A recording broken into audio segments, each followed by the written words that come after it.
Thank you very much. The next item of business is consideration of Business Motion 20519 in the name of Graham Day on behalf of the Bureau setting out a timetable for the Stage 3 consideration of the Scottish National Investment Bank Bill. Could I call on Graham Day to move this motion? Moved, Presiding Officer. That is moved. There are no members who wish to speak on this motion. Therefore, the question is that motion 20519 be agreed. Are we agreed? Yes. We are agreed. Thank you. So the next item is Stage 3 proceedings on the Scottish National Investment Bank Bill. So could I check that members have with them the bill as amended at Stage 2, the marshalled list and the groupings. I would remind members that following the first division of, or when we come to the first division of the afternoon, the division bell will sound and there will be a 5-minute suspension to allow us to call members to the chamber. Members, and that particular division will last 30 seconds. There will be a 1 minute, normally a 1 minute period for the first vote after each division on a group. Members who wish to speak in the debate on any group of amendments should press their request to speak buttons as soon as possible after I call that group. So we're going to turn now to the marshalled list. I call Group 1. I call amendment, this is Vision and Objects. I call Amendment 4 in the name of the Cabinet Secretary, grouped with Amendments 30, 30A, 31, 32 and 33. Cabinet Secretary to move Amendment 4 and speak to all amendments in the group. Presiding Officer, I am pleased to start this afternoon's deliberations on the bill in my usual consensual spirit and will also be supporting a number of amendments in this group. Amendment 4 in my name makes a change to the statement of the vision for the bank. It updates the reference from a low-carbon economy to a net-zero emissions economy. This aligns with the climate change legislation recently passed by Parliament and the amendments made to the bank's objects at Stage 2. Amendment 30 in Maurice Golden's name makes technical changes to the bank's objects as amended at Stage 2 to ensure that they have the intended legal effect. We will support that amendment and I'm grateful to Maurice Golden for his work on this point. We will also support Amendment 30A in the name of Claudia Beamish and are grateful for her collaborative approach on that point. I regret that I cannot support Amendment 31 in the name of Jackie Baillie. This is on technical grounds, as we have concerns that Amendment 31 relates to reserved matters. I want to be clear that the Scottish Government strongly supports increasing the number of workers covered by collective bargaining in Scotland, and we're working with the STUC to deliver this. One of the indicators we use to measure performance against the Scottish National Performance Framework is the percentage of workers covered by collective bargaining. And I'd like to offer assurance to all members that despite not being able to support Amendment 31, my expectation is that the bank will indeed contribute to promoting collective bargaining. The Scottish Government is committed to doing everything it can to promote collective bargaining within the limits of its legal powers and will similarly support the bank to contribute to this agenda, including its promotion of fair work. I hope that provides Jackie Baillie some assurance, and I'm happy to work with her further on this issue, but ask her not to move Amendment 31 for the reason I've given. We will be supporting Amendment 32 in the name of Jackie Baillie, promoting the fair work agenda. This will be a key part of the bank's work, and for that reason we supported adding provision for a ministerial fair work direction at Stage 2. Amendment 32 is also drafted in a way that does not exclude organisations that are improving their working practices from accessing bank financing. The Government will also be supporting Amendment 33 in the name of Jackie Baillie. It refines the wording of the bank's ancillary object around advancing equality and non-discrimination, which was added by an amendment in my name at Stage 2. Amendment 33 finds a compromise between my Stage 2 amendment on that subject and Jackie Baillie's. In particular, it addresses a concern that we had regarding Jackie Baillie's Stage 2 amendment that the bank could be seen as entirely responsible for eliminating discrimination. This, of course, is a worthy goal which the bank can contribute towards achieving, but it is a goal that can only be achieved by the actions of many different actors. Amendment 33 is a better formulation, and I'm grateful to Jackie Baillie for her joint working on this. I move Amendment 4. Thank you very much. And I call Maurice Golden to speak to Amendment 30 and the other amendments in this group. Thank you, Presiding Officer. Amendment 30 is a technical amendment that ensures that the amendment I lodged at stage 2 concerning requiring the bank to support circular economy initiatives has the intended effect, and I thank the work across party on this particular amendment. And I would also like to mark on the record that we will also support 30A, which is in Claudia Beamish's name, in order to promote biodiversity. Thank you very much. And can I call Claudia Beamish to speak to Amendment 30A and the other amendments in this group? Thank you, Presiding Officer. And this Amendment 30A is to a further addition to the bank's ancillary objects in Section 2, and is indeed, as Maurice Golden has already highlighted, an amendment to 30 in relation to the circular economy in his name, which I feel very positive about. My amendment expands on the bank's ancillary object of promoting environmental well-being by highlighting the promotion of biodiversity as a particular aspect of environmental well-being. It requires investment decisions to consider how the financing, lending or investing of activities will contribute to the promotion of biodiversity. We of course face a climate and environment emergency, and everyone knows of the State of Nature 2019 reports and what they found about the risks of extinction to many species. And I'm not going to go into the detail of that today. The current efforts to protect endangered animals and plants are insufficient to meet 13 of 20 agreed United Nations targets by 2020 here in Scotland. SNH state it is unclear whether the Scottish economy is operating within safe ecological limits. Looking to the natural environment is an investment for the future, and I believe will ensure the bank makes investments on strong public good returns. And it may also help promote the physical and mental well-being of employees by the creation of a range of green spaces and other issues. The bank can take biodiversity into account in a number of ways, for instance, when it is evaluating the impact of its activities on biodiversity through its, I quote, its balanced score sheet approach to performance reporting, as has been highlighted by the Scottish Government. Looking to other countries, the failure to include biodiversity as a mandatory criteria meant it could be sacrificed, sometimes, ironically, in favour of low-carbon projects. And this was regretfully the case with the Green Investment Bank, where biomass projects were approved that resulted in the clear felling of wetland forests in Europe and America. We must learn from these errors, and that's why this amendment is important, one of a number of reasons. And we must look to more positive examples, such as the European Investment Bank, which does include protection of biodiversity in their criteria. Reference to the nature and climate emergencies must work in harmony. My thanks go to Scottish Wildlife Trust and to Biofuel Scotland Watch for their help with my Stage 2 amendment, which I did withdraw, and my thanks now also go to the Cabinet Secretary for meeting with me to discuss the issue ahead of today, and I think offering support as well. I urge members to support this amendment and ensure that the absolute interlinking of tackling our climate and environment emergencies goes together as the bank moves forward. Thank you. Thank you very much. And can I call Jackie Bailey to move and speak to Amendment 31?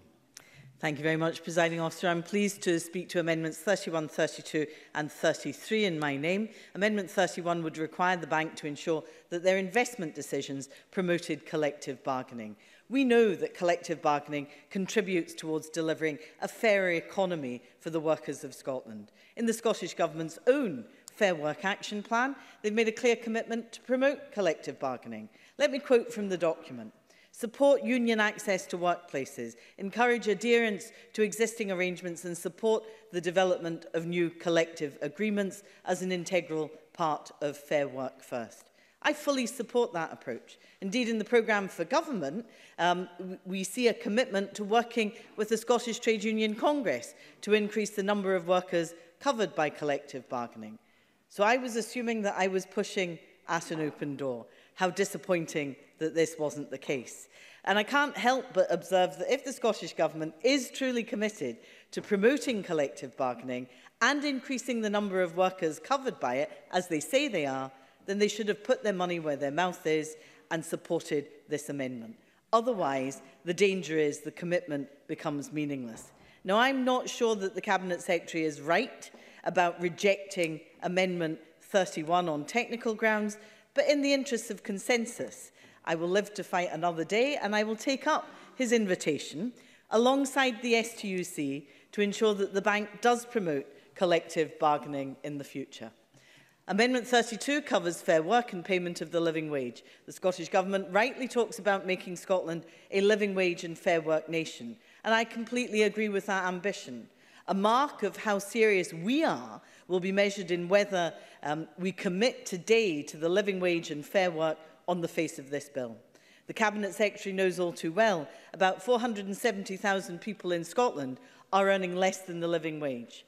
The bank should not be encouraging practices that would see this number increase in any way. It is therefore imperative that the bank is required to promote the living wage in any investment decision they take, because we need to reduce the number of workers across Scotland languishing on a wage that does not meet the rising costs of living.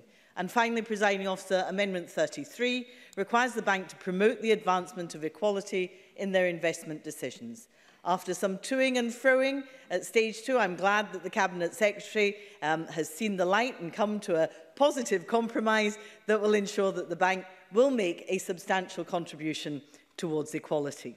Could I urge the Chamber, therefore, to support Amendments 32 and 33 in my name, and I look forward to meeting with the Cabinet Secretary alongside the STUC to give practical effect to Amendment 31 on collective bargaining. Thank you very much. Several members wish to contribute to this group. Graham Simpson to be followed by Mike Rumbles. Thank you, Presiding Officer. I just want to make a few comments on behalf of the Delegated Powers and Law Reform Committee, and I won't take up too much time. I'm going to hang my comments on Amendment 32 from Jackie Bailey because it mentions fair work. Now, as members will know, the committee places the need for appropriate parliamentary scrutiny at the heart of our work. We were therefore somewhat concerned that the Fair Work Direction, as added at stage 2, would allow ministers to define fair work without any parliamentary scrutiny whatsoever. The Scottish Government did provide some context on what the definition of fair work was likely to include. Yes? Neil Findlay. I know Mr Simpson is a great champion of parliamentary scrutiny. When the bill was going through on the parking levy and the government introduced a whole member's bill into that without any parliamentary scrutiny, how did the member vote on that occasion? Graham Simpson. Well, that's an absolutely ridiculous comment from Neil Findlay. As he knows, I'm speaking as the convener of a committee, and that's the context in which I'm speaking. I'm surprised at him. As a former member of that committee, he should know how these things work. So, just to repeat, the Scottish Government did provide some context on what the definition of fair work was likely to include. They said, fair work is work that offers effective voice, opportunity, security, fulfilment and respect, that balances the rights and responsibilities of employers and workers, and that can generate benefits for individuals, organisations and society. Now, I'll come back to that in a minute. The committee, nevertheless, sought a guarantee from the government last week that the Parliament would have an opportunity to scrutinise the definition of fair work to be adopted in this direction. And after a flurry of letters between myself and the Cabinet Secretary, we were delighted to receive such an assurance. So we've got no specific comments as a committee on Amendment 32, but I wanted to put this on the record. Now, my own view of that definition of fair work is that it can mean anything to anybody. And I think when we're making law, we need to be absolutely clear what something means, and that is the reason why I'll be voting against Amendment 32. Thank you. Thank you, and I call Mike Rumbles to be followed by Dean Lockhart. I wouldn't normally call Jackie Bailey reticent or withdrawing, but if she were to move Amendment 31, the Liberal Democrats would certainly be supporting her in that move. And the reason I say that, despite what Derek Mackay said earlier on, to me it's quite clear. there's no disagreement that collective bargaining, as defined in Section 178 of the Trade Union and Labour Relations Consolidation Act 1992, is clearly reserved. Clearly, no dispute. But how can promoting a reserved issue be a reserved issue? It just isn't. So I would like Derek Mackay to give a little bit more example in his summing up as why that should be the case, because I think Derek Mackay must be somewhat timid in this regard, as something I've never thought I would be accusing him of. But if in his summing up he could just convince me, I'd be willing to be convinced, but I'm fairly sure it can't be a reserve matter if you're simply promoting a reserve matter. Thank you, Mr Roberts. Dean Lockhart, to be followed by Neil Findlay. Thank you, Presiding Officer. I will address Amendments 31, 32 and 33 in the name of Jackie Bailey. Before doing that, let me take this opportunity to thank the Cabinet Secretary and other members across the Chamber for their constructive engagement during the passage of this legislation. The fact we have a modest 58 amendments today reflects the constructive approach taken by the Cabinet Secretary and others in agreeing to changes before Stage 3.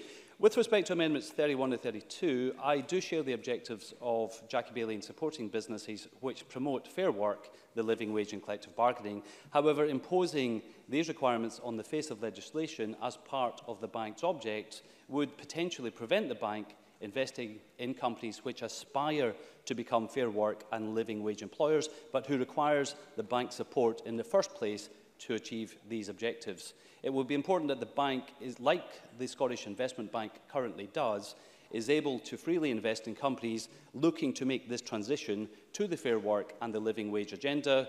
These amendments could exclude businesses that the bank could otherwise help on this journey. We believe there are better ways to promote the fair work agenda outside the scope of primary legislation, and for these reasons we will not be supporting Amendments 31, 32 and 33. In terms of other amendments in this grouping, we will support Amendment 4 in the name of the Cabinet Secretary, Amendment 30 in the name of Maurice Golden, which he has spoken to, and Amendment 30A in the name of Claudia Beamish. Thank you very much. I call Neil Findlay. Thanks, Presiding Officer. Very often in Parliament we're told that the Government would take action. If only they had the power to do so, they would take action. How many times have we heard that said? And here today, we have a bill made in Scotland, made in this Parliament, pursued by the Government, where we have the power. We have the power on collective bargaining for the bank, we have the power on the living wage for the bank, and we have the government saying, we're not going to do it. This has nothing to do with this Parliament not having power. This is to do with the Government not following through on the rhetoric that it sends out, saying that it adheres to a workers' agenda. You have the power today, this Parliament has the power, all the government backbenchers, and I'm looking at people like Tom Arthur as the chair of the SNP Trade Union Group. You've got a decision to make today. Do you use the powers that you have in this Parliament to pursue a workers' agenda in Parliament, or do you go with the timidity of the Finance Secretary? That's the decision today. Thank you very much. And I call on the Cabinet Secretary to wind up in this group. I would suggest on the really only contentious issue here around Amendment 31 in relation to collective bargaining. If Neil Findlay will forgive me, I'll take our legal advice from our legal advisers and not from Neil Findlay, frankly. And I think that will put us in a strong position in terms of the legal enforceability of any bill that we will pass. I'll come back to Neil Findlay's ability to accurately amend and apply the law in later amendments, I am sure. But I have worked considerably with all opposition members that were willing to engage with me. And in many occasions, that has led to enhanced drafting in a fashion that we could support amendments. And evidence of that is the amendments that you see today and how the government will vote. On this issue, and I have to say on other issues, Neil Findlay has not engaged with me and therefore has not crafted his positioning in a way. So it just leaves me wondering whether Neil Findlay is more interested in posturing than actually delivering legal changes to deliver legislation that can be deliverable and effective. I am sure, Presiding Officer, at the end of the process today, we will deliver a world-leading national investment bank that is ethical, that is responsible and speaks to the issues of the day. And I think we'll do that with a lot of consensus in this chamber, something that Neil Findlay struggles with. But the issue here is I am advised that the scope, the drafting, is out with the scope of our devolved competence. Otherwise, I would have progressed it. I actually share the aim of promoting collective bargaining, something I discussed alongside the First Minister with the STUC just last week, and there are actions that we will take forward that will do exactly that, and including in the Fair Work Direction and the Scottish Business Pledge and in other areas. So it is an area that will progress. I've said it's in the National Performance Framework, but it's not appropriate to insert it as amendment in this bill in this fashion. Jackie Baillie has said to me that she would withdraw the amendment if I would commit to work with her and the STUC to progress that, and I'm categorically clear that I will. But I'm afraid the advice I'm given, that the amendment as it stands is out with our devolved competencies, and therefore I'm advising members to vote accordingly. Thank you very much. And we'll move to the first question, which is that Amendment 4 be agreed to. Are we all agreed? Yes. We are agreed. Can I call Amendment 30 in the name of Maurice Golden, already debated? And Maurice Golden to move, sorry. Thank you. And before we move to vote on that question, can I call Amendment 30A in the name of Claudia Beamish? Claudia Beamish to move or not move? Presiding Officer. That is moved. So the first question here is that Amendment 30A be agreed to. Are we all agreed? Yes. We are agreed. Maurice Golden to press withdraw Amendment 30 as amended. Press. Press, thank you. The question is that Amendment 30 as amended be agreed to. Are we all agreed? Yes. We are agreed. Can I call Amendment 31 in the name of Jackie Baillie? Jackie Baillie to move or not move? Not moved. That is not moved. That is moved by Mr. Rumbles. So that's quite in order. So the question is that Amendment 31 be agreed to. Are we all agreed? No. We're not agreed. Now, this is the first division of the afternoon, so we'll do suspend Parliament and summon members to the chamber. A 5-minute suspension.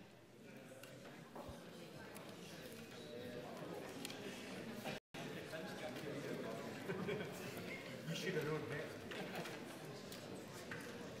Derek, you didn't convince me. Your advice. I'm not sure I agree, but your advice, I'm not sure. Okay. It implies other things.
Thank you, colleagues.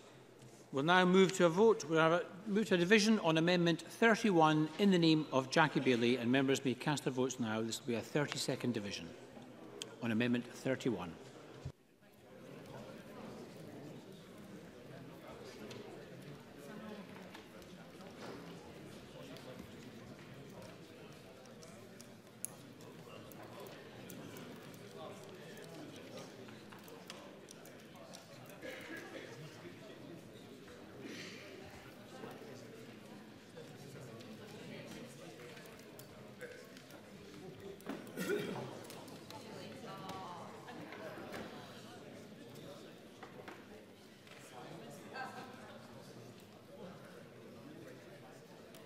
The result of the vote on amendment number 31 in the name of Jackie Bailey is yes 31, no 85. There were no abstentions. The amendment is therefore not agreed. The next question is that amendment, sorry, I beg pardon, I call amendment 32 in the name of Jackie Bailey. Jackie Bailey to move or not move? Moved. That is moved. The question is that amendment 32 be agreed to. Are we agreed? Yes. We're not agreed. We'll move to a division on amendment 32. This will be a 30-second division.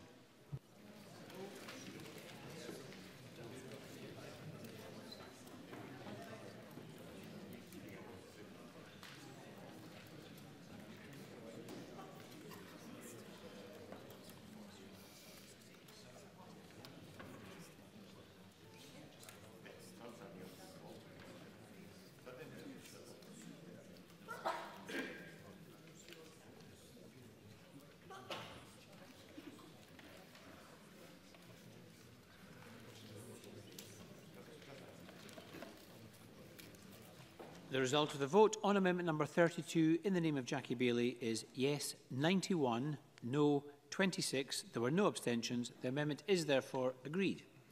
I call amendment 33 in the name of Jackie Bailey. Jackie Bailey to move or not move? Moved. That is moved.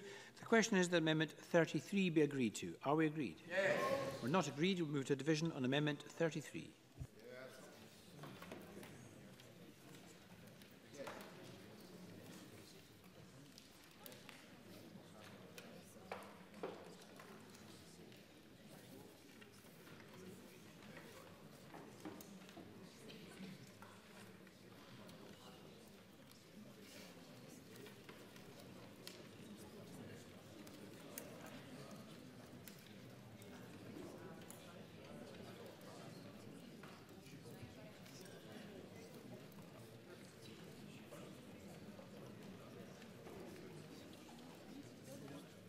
The result of the vote on amendment number 33 in the name of Jackie Bailey is yes 90, no 27. There were no abstentions. The amendment is therefore agreed. We turn now to Group 2, Investment Practices, and can I call Amendment 5 in the name of the Cabinet Secretary, grouped with amendments as shown in the groupings, and the Cabinet Secretary to move Amendment 5 and speak to all the amendments in this group. Presiding Officer, we all want the bank to act as an ethical investor, and the bill process has helped us to explore the best way to achieve this. Amendment 5 and the others we are supporting achieve this outcome. It provides that the bank's board must set ethical standards for the bank. Those standards must align with the bank's objects and missions, and the bank's board is then responsible for ensuring they are implemented. This approach gives the bank ownership of its ethical approach and operational flexibility in how it implements that approach. However, we've already commissioned drafting advice from the Ethical Finance Hub on minimum ethical standards to inform the bank's eventual approach. This should give members and stakeholders assurance that the bank will not invest in activities or sectors which undercut its objects or missions. Amendment 34, in the name of Rhoda Grant, covers some of the same ground as my Amendment 5. However, it does not provide for the same degree of alignment with the bank's objects or missions, nor does it anchor this responsibility at board level as Amendment 5. So I have concerns about Amendment 36 in Rhoda Grant's name, which seems to follow on from Amendment 34. Amendment 36 would require the bank to publish an annual report detailing any of its investments which have not met the minimal ethical standards required of it by Amendment 34. So in combination, these amendments imply that the bank could set out minimum ethical standards for investment, but then ignore them, and invest in ways that do not meet these standards, as long as they then detail what they've done and why in an annual report. So on that basis, the purpose of the amendments is unclear, potentially unintended, with the implication counterproductive. So for these reasons, I would urge members to support Amendment 5, which I believe to be stronger, and would also ask Rhoda Grant to withdraw Amendments 34 and 36 on that basis. Amendments 8, 9, 10, 11 and 12, lodged by Neil Findlay and this group, were debated and voted on at Stage 2. Where the Government could not support amendments at Stage 2, as I've said earlier, I offered to work with members to address any concerns.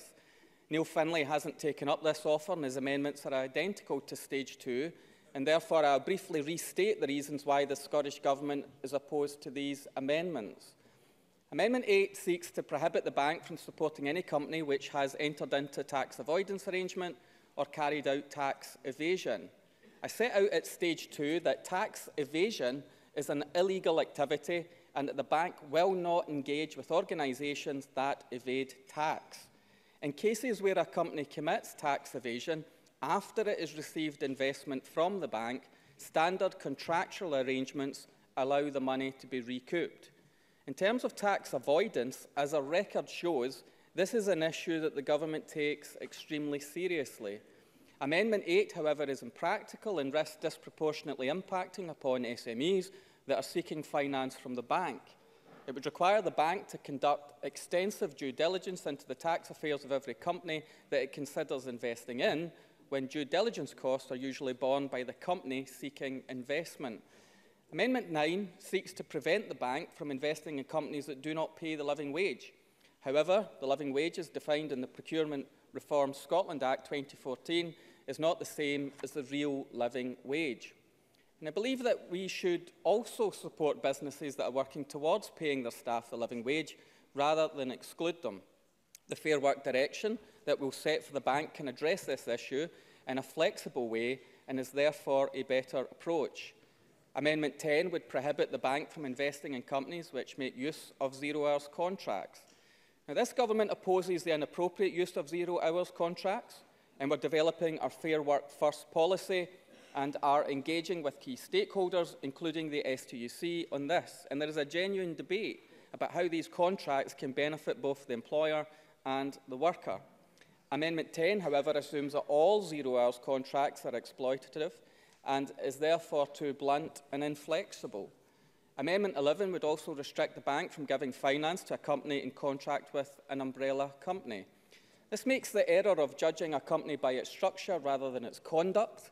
Umbrella companies are legitimate structures within the eyes of the law.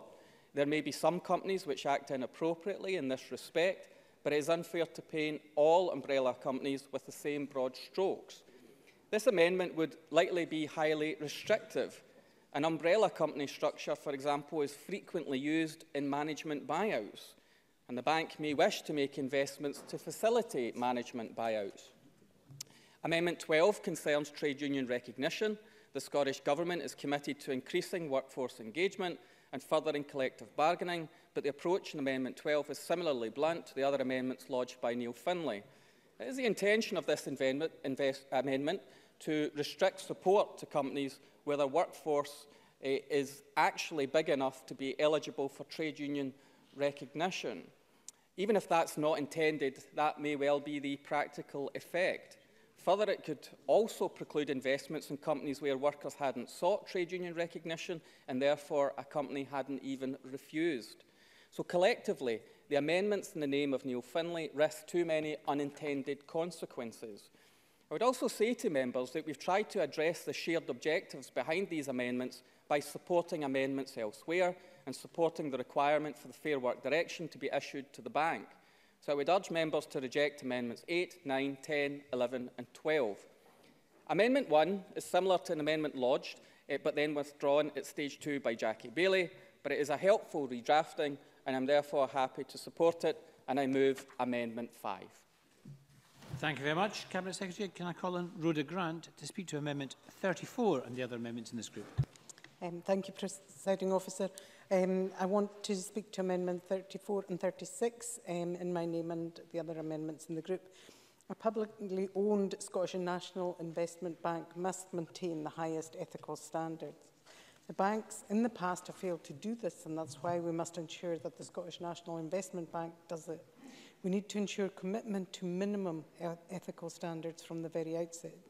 I brought forward amendments at stage 2 to this effect, and I listened to what the Cabinet Secretary said at that time, and therefore bring forward these amendments which take account of his comments.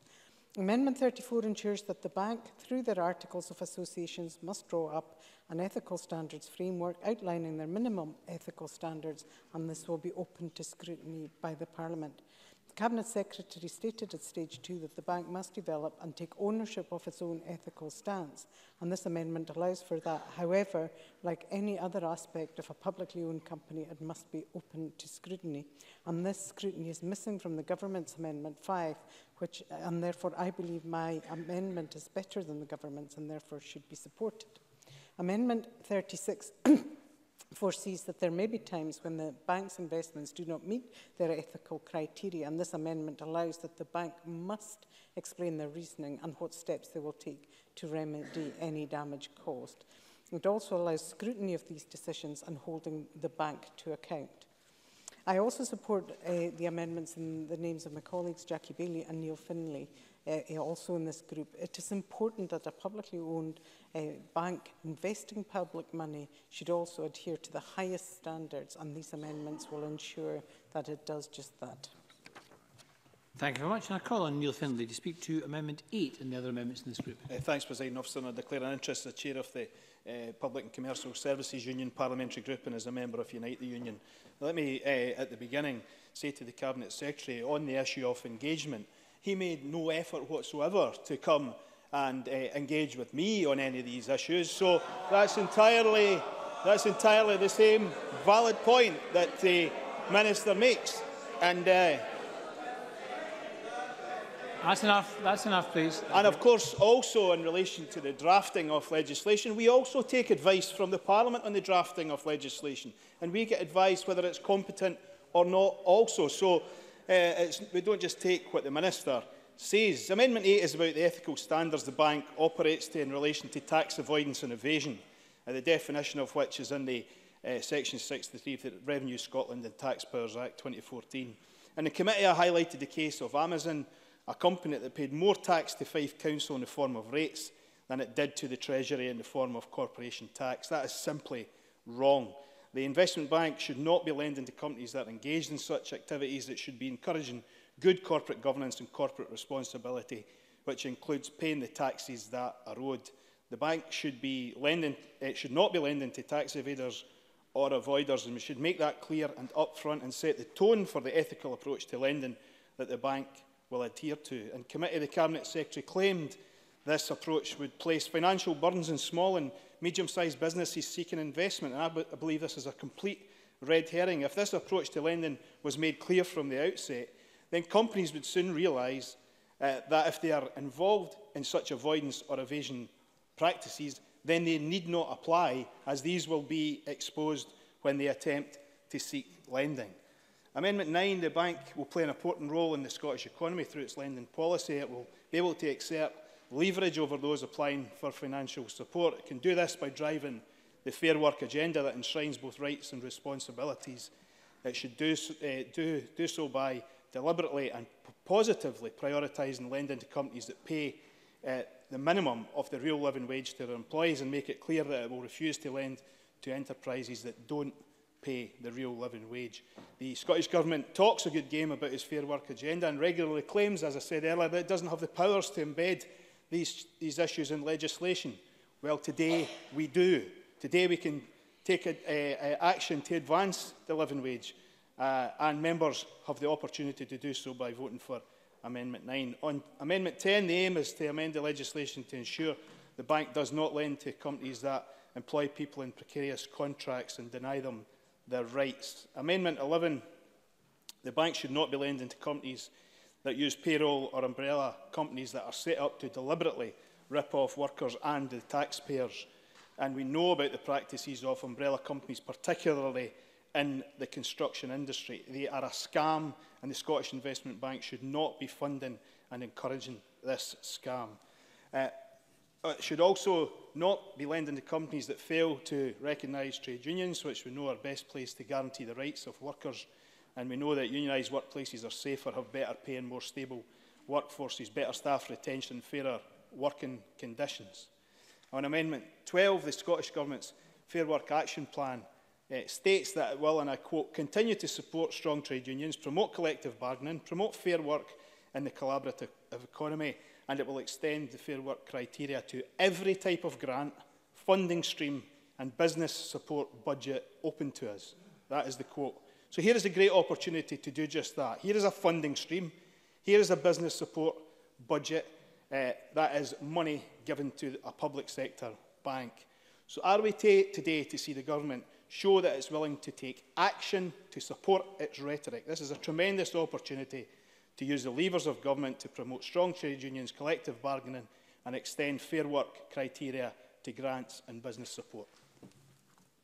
Thank you very much, Mr Finlay. Can I call on Jackie Bailey to speak to Amendment 1 and the other amendments in this group? Presiding Officer, I am pleased to speak to Amendment 1 in my name. The committee had a strong view that the bank must invest more widely than in the private sector alone. So I want the bill to maximise the impact of the bank by developing a financial institution that allows organisations such as cooperatives and social enterprises and the third sector to secure finances. We know that social enterprises and cooperatives have a key role in regenerating some of our most hard-pressed communities, and by enabling the bank to invest in them, we help our economy to achieve inclusive growth. So I hope the Chamber will support Amendment 1 in my name.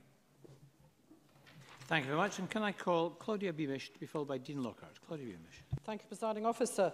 And in Group 2, I speak in support of Amendment 1 in the name of Jackie Bailey, saying that the bank may give financial assistance to a third sector body. One such body, as Jackie Bailey has highlighted, could be a cooperative. I declare an interest as a member of the Scottish Co-op Party Parliamentary Group. Rural and urban cooperatives in many sectors enable member empowerment and support for inclusive action. Can I ask the Cabinet Secretary if he will consider committing to meeting with me and some of those representing the cooperative sector to take forward discussions about this? Thank you. Thank you very much. I call Dean Lockhart. Thank you, Presiding Officer. I propose addressing Amendments 8 to 12 in the name of Neil Finlay, which look to prohibit the bank from investing in companies that do not pay the living wage, companies which employ workers on zero-hour contracts, companies which engage with umbrella companies and companies which do not recognise trade unions. All of these were previously debated at Stage 2. We have a number of difficulties with these amendments. As debated and agreed at Stage 2, the bank should not be prevented from investing in firms which have the aspiration of becoming living wage employers, the aspiration of recognising trade unions, or the aspiration to promote the fair work agenda. In fact, investment from the bank may be the transformational change that enables these companies to achieve these very objectives. In all of those cases, small companies would actually be penalised if they can't access financing from the bank, and this would be inconsistent with the overall objective of the bank to increase economic growth in Scotland and invest in fast-growing SMEs. In terms of other amendments in this grouping, we do support Amendment 1 in the name of Jackie Bailey, which clarifies the bank may give financial assistance to third sector bodies, including social enterprises, and I think that's an important amendment to bring social enterprises into the financing remit of the bank. Amendments 34 and 36 in the name of Rhoda Grant would impose an obligation on the bank to publish a report each year setting out whether any of its investments, and remember these are thousands of investments each year, have not met minimum ethical standards. However, we believe that Amendment 5 in the name of the Cabinet Secretary sets out a better formulation for ensuring that the bank's investments are made in a manner consistent with agreed ethical standards. This imposes an obligation on the bank's board to have in place proper processes to ensure that the bank's investment decisions are made in accordance with the agreed ethical standards. So therefore, we will support Amendment 5 and we will not be supporting Amendments 34 and 36 in this grouping. Thank you very much. And I call on the Cabinet Secretary to wind up in this group. Just a few comments, Presiding Officer. In terms of Rhoda Grant's amendment, just to make a further point, it will be the case that the investment strategy can be reviewed by ministers, as can the ethical statement, and there will also be an annual report on investment performance. So there is scrutiny by ministers, and of course ministers are held to account to this Parliament through committees and other places, through questions, and I imagine that the Parliament will want to hold the bank to account as well. The point is that the way Rhoda Grant's amendment was drafted is it almost gives a kind of escape clause, you can give us reasons why you haven't kept within our ethical approach if you publish that in a report, whereas my amendment is very clear that it puts the responsibility on the board. We expect you to live within that ethical strategy, and as I say, there are many routes into holding the board to account for that ethical strategy, having appropriate governance arrangements and allowing the bank to have the operational independence, but there's also clearly areas in which we want those minimal ethical standards to apply. But absolutely fundamentally, investment should be made in line with the missions of the bank, which are already set out as we build the bank. And further, we have agreed through the process of Stage 2, and it will be completed today in Stage 3, a process by which missions can be considered through consultation and can be only changed through that consultation approach. So I would argue a very strong ethical investment approach here, very strong governance arrangements, and ensuring responsibility rests appropriately with the board. In terms of Neil Findlay's comments, I would simply make the point to Neil Findlay that every other opposition member managed to find me to be able to find the necessary drafting amendments that can achieve the outcomes that they wanted to achieve. Now, we won't agree on every single point, as some of the amendments will show, but where we've had shared objectives, we've been able to craft amendments that could be delivered and supported by the government and by members of the opposition. It's that sense of constructiveness that I just think is absent from Neil Findlay's deliberations. And when he talks about today as a tremendous opportunity, I don't think he thinks, or he shares my view, that today is a tremendous opportunity to build a bank to be proud of. I think Neil Findlay thinks today is a tremendous opportunity to promote himself, which is really unfortunate when the work that we have done with other opposition members, I think, is crafting a bank that we can all be proud of. And some of the unintended consequences, Cabinet Secretary, point of order from Mr Findlay. Point of order. Presiding Officer, this is a legislative process that members are entitled to bring forward amendments to bills, irrespective of what the Minister thinks of me or any other member. We are entitled to bring amendments to bills forward without some of that rubbish that's coming from the Minister. Thank you, Mr Findlay. Can I just suggest that perhaps if we return to the subject and refrain from personal attacks across the chamber? Cabinet Secretary. Mike Rumbles was accusing me of being timid earlier on, so I just can't strike the right balance between the Liberal Democrats and Neil Findlay. But of course I'll take your steer, Presiding Officer, to make the point that one of the examples that I have given is that Neil Findlay's amendment would rule out management buyouts, for example. Management buyouts have helped us save jobs, have helped us save companies from going down. Therefore, it's one example of an unintended consequence of a poorly thought-through amendment. And for those reasons, I'd encourage members to support the government amendments as I've outlined. Thank you very much. The question is that Amendment 5 be agreed to. Are we all agreed? Yes. We're not agreed. We'll move to division on Amendment 5. Members may cast their votes now. This will be a 1-minute division.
vote on Amendment 5 in the name of Derek Mackay is yes 98.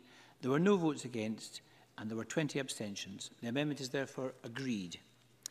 Can I call Amendment 34 in the name of Rhoda Grant? Rhoda Grant to move or not move? That is moved. The question is that Amendment 34 be agreed to. Are we all agreed? No. We're not agreed. We'll move to a division on Amendment 34.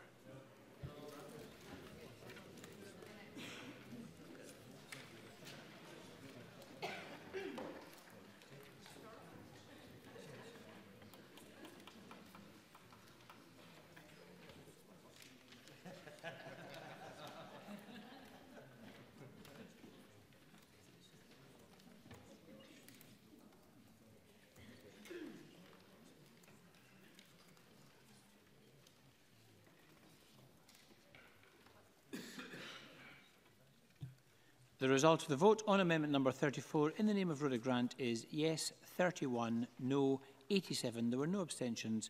The amendment is therefore not agreed. I turn now to Group 3 minor and technical amendments. Can I call Amendment 6 in the name of the Cabinet Secretary, grouped with amendments as shown in the groupings, and the Cabinet Secretary to move Amendment 6 and speak to all the amendments in this group?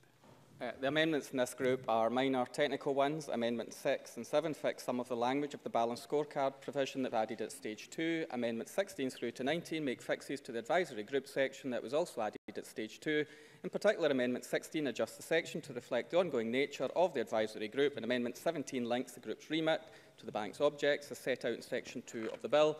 Amendments 26 and 27 are fixes to how the bill refers to state aid in light of Brexit developments since the bill was introduced.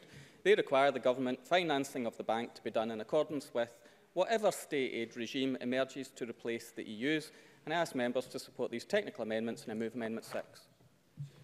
Thank you very much, Cabinet Secretary. The question is that Amendment 6 be agreed to. Are we agreed? Yes. We are agreed. Can I call Amendment 7 in the name of the Cabinet Secretary, previously debated, Cabinet Secretary to move formally? Move. Thank you. The question is that Amendment 7 be agreed to. Are we agreed? Yes. We are agreed. Can I call Amendment 8 in the name of Neil Findlay? Neil Findlay to move or not move? Move. That is moved. The question is that Amendment 8 be agreed to. Are we agreed? No. We're not agreed. We'll move to division on Amendment 8. Members may cast their votes now.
The vote on amendment number 8 in the name of Neil Findlay is yes 26, no 91. There were no abstentions. The amendment is therefore not agreed.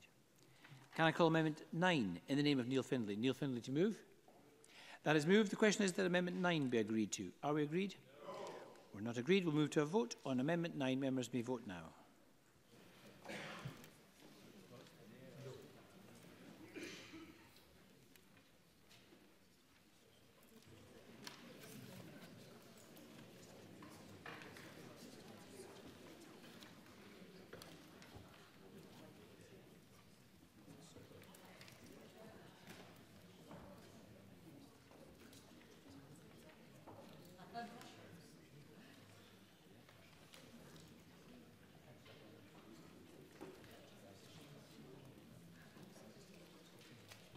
The result of the vote on amendment number 9 in the name of Neil Findlay is yes 26, no 91. There were no abstentions. The amendment is therefore not agreed.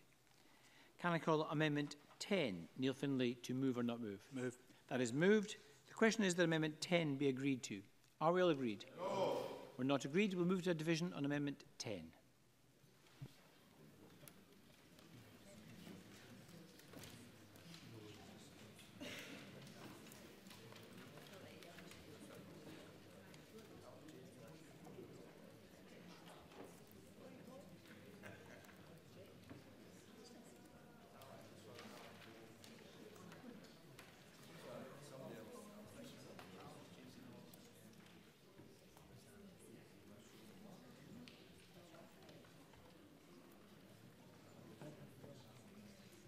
The result of the vote on amendment number 10 in the name of Neil Findlay is yes 26, no 91. There were no abstentions. The amendment is therefore not agreed. Can I call amendment 11, Neil Findlay, to move or not move? Move. That is moved. Question is that amendment 11 be agreed to. Are we agreed? No. We're not agreed. We'll move to a vote on amendment 11. Members may vote now.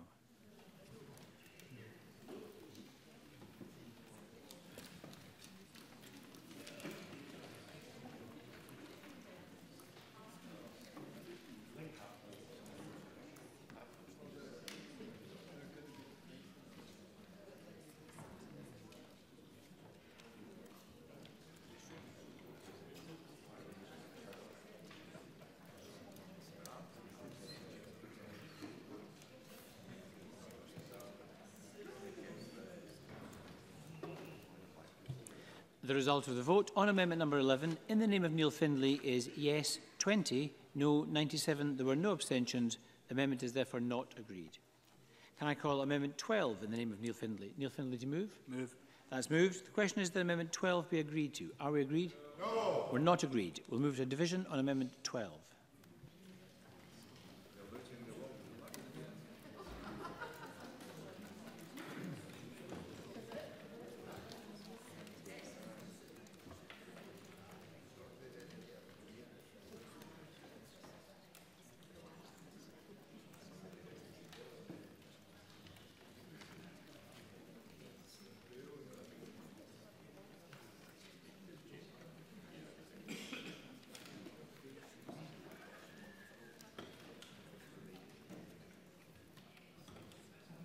The result of the vote on amendment number 12 in the name of Neil Findlay is yes 24, no 90. There were no abstentions. The amendment is therefore not agreed.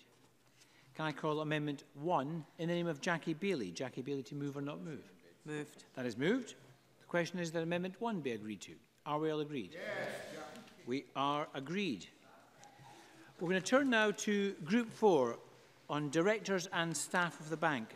Can I call amendment 2 in the name of Andy Whiteman, grouped with amendments 13, 14, 15, 28 and 29.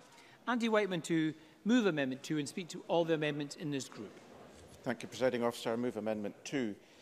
Amendment 2 is substantially the same as an amendment that was defeated at stage 2, but I believe the principles that underpin it are important, and that's why I've brought it back at stage 3. At stage 2, the Cabinet Secretary said that local authorities will have a critical role in the affairs of the bank, and I welcome that. But in many other countries, local authorities, such as the regional authorities in Germany, the Länder, have a much fuller role in banks like the KfW in Germany. They are indeed full members. Now, Section 1 of the bill provides that the only shareholder, the sole shareholder of the bank, shall be Scottish ministers. Now, my preference all along would have been to include local authorities as a member of the bank as well. But that does raise some difficult technical problems, and so I've consistently left that to one side. And instead, Amendment 2 provides fairly straightforwardly that in terms of appointing non-executive directors, at least 2 of these non-executive directors are to be appointed by Scottish local authorities. Now, Scottish local authorities are critical partners in economic development. They should play a much bigger role, in my view, in economic development, and we'll have some debates on that in other bills shortly. And I think that their perspective and experience should be available to the board of the bank. They'd be able to exercise the power to appoint 2 non-executive directors every 4, 5 or 6 years, however long the term of appointment is. That's governed elsewhere in the bill and the Articles of Association. It is not by any means necessary that local authorities would appoint councillors, for example, to this role. They'd be free to appoint anybody they saw fit. And the kind of people that would, I think, represent good people on the board of the bank would be, for example, former chief executives of local authorities. Now, local authorities, of course, under this amendment would not be directly involved in the affairs of the bank, but they would have a stake in it in terms of an interest in the board. And the interest of local government, therefore, will be reflected, at least in part, in the appointments they choose to make. So Amendment 2 is fairly straightforward. I look forward to what other members think, and we support all other amendments in this group. Thank you. Thank you very much, Mr. Whiteman. Can I call Rhoda Grant to speak to Amendment 13 and the other amendments in this group? Thank you, Presiding Officer. I wish to speak to Amendments 13 and 28. These are very much tidying amendments, removing my amendment from stage 2 and replacing it with Amendment 28, which is in essence repositioning it in the bill alongside other sections that are about ministers' functions. It's imperative that non-executive directors have experience and knowledge of the issues that facing workers and businesses in Scotland, and therefore these amendments make provision for Scottish ministers to consult representatives of both trade unions and also of the industry when making those appointments. Thank you very much. And can I call on Neil Findlay to speak to Amendment 14 and the other amendments in this group? Thanks, Presiding Officer. Amendment 14. The bill is silent on pay, pensions and rewards for staff at the bank and devolves responsibility for these important matters to the Board and Chief Executive. The bank will be established as a non-departmental public body. It will be part of the public sector landscape and it will be covered by the public sector equality duty. The terms and conditions of employees should at least match those applied across the public and governmental sector, including on pay, access to a defined benefit pension scheme and other rewards, and the bank should be aligned with Scottish Ministers' public sector pay policy and the Fair Work agenda. A defined contribution scheme does not align with what is being offered elsewhere and is a lesser pension for staff. The investment bank must not be allowed to repeat the failures of the banking sector in its lending practices, its customer care or any other dodgy practices that we've seen over the years, and it should not replicate the commercial banks in downgrading the pensions of their staff. They should be offering the same pensions as in other areas of the public sector that are covered by pay policy, which means they should be in a defined benefit scheme. And the Cabinet Secretary had his officials scurrying around to try and find any example to justify a pensions downgrade, and he came up with one rather obscure example of Business Stream, a subsidiary of Scottish Water, as being the example. If this is the only example he can find to justify the case, then it is a very thin case indeed. The answer to this Cabinet Secretary is not to ignore the overwhelming majority of public sector pensions and have a race to the bottom. It's to provide Business Stream and the Scottish National Investment Bank with the same quality pension as all the others and level the playing field up. If members vote against this amendment, they're condemning staff members, their constituents, to a lesser pension than other public sector workers. Now, on 14 and 15, across the government and agency sector, performance-related bonuses have been omitted from pay awards for a long time, and recruitment and retention supplements are used, particularly in core government roles, and we've seen golden hellos and other such incentives introduced in areas such as teaching and social work in the past. These are regularly reviewed through market pay comparisons to ensure that the case is robust and reduce the risk of equal pay claims. The investment bank staff who transfer from Scottish Enterprise will have their terms and conditions protected. Those are the basis for a fair package for all Scottish National Investment Bank staff. We do not want to create a two-tier workforce, and colleagues working side by side on different contractual arrangements will create division within the workforce, which wouldn't be good for the bank's culture or its image. And performance bonuses and target-driven incentivised pay for senior executives and staff will repeat the mistakes we have seen in the commercial banking sector. We need to learn those lessons. Thank you very much. And can I call on the Cabinet Secretary to speak to Amendment 29 and the other amendments in this group? Thank you, Presiding Officer. I'll deal first with Amendment 2 in the name of Andy Whiteman, a similar amendment to what was lodged at Stage 2, and I understood from his remarks then that this amendment is not intended to give local authorities a direct role in the bank, but to provide a means for their interests to be represented. As I said then, the idea of local authority interests being directly represented on the board is not reflected in the wider governance structures of the bank. There are other, more appropriate routes to engage in wider economic matters. The board will be responsible for ensuring the success of the bank and will be held accountable for their performance in doing this by Scottish ministers and through them by this Parliament. The bank will operate as a public limited company with a recognisable governance structure and arrangements between the board of directors and the shareholder.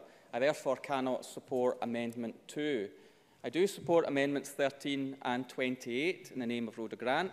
They are technical amendments simply moving to the appropriate place within the bill the provision requiring ministers to have regard to the interests of workers and businesses when appointing non-executive directors. Turning to Amendments 14 and 15 in the name of Neil Findlay lodged very similar amendments at Stage 2 and has set out the reasons the Scottish Government opposes them. Our primary concern is that providing for elements of the bank's remuneration package in this bill cuts across the operational independence of the bank. The bank is a unique organisation within Scotland's public sector landscape, requiring staff with specialist skills and experience, and should therefore recognise that a particular approach to the bank's remuneration package will be required. A proposed approach is informed by the experiences of the British Business Bank and the Development Bank of Wales, and this is in line with the recommendation we received from committee in its Stage 1 report. And members should also note that the bill also includes a direction-making power in relation to remuneration in Section 8, which can be exercised if necessary. And further, there is the power in Section 14A to issue Fair Work directions to the bank. And we'd also note that there are technical deficiencies in the drafting of Amendment 15 from Neil Findlay. It refers to Schedule 5 of the Freedom of Information Scotland Act 2002. That Act does not have a Schedule 5. So I urge members to vote against Amendments 14 and 15. Amendment 29 in my name is a technical amendment. It clarifies that the Ethical Standards Commissioner will regulate the appointment of non-executive directors to the bank's board and not the appointment of executive directors. Thank you very much. Can I call on Dean Lockhart? Thank you, Presiding Officer. Amendment 2 in the name of Andy Whiteman would require at least 2 non-executive directors to be appointed by Scottish local authorities. I do agree with Andy Whiteman that local authorities are critical partners in economic development, and their perspective and experience should be available to the boards of the bank. But that will be best achieved through stakeholder engagement and consultation, and this is already hardwired into the legislation, rather than by giving different stakeholders the power to appoint different directors to the bank's board.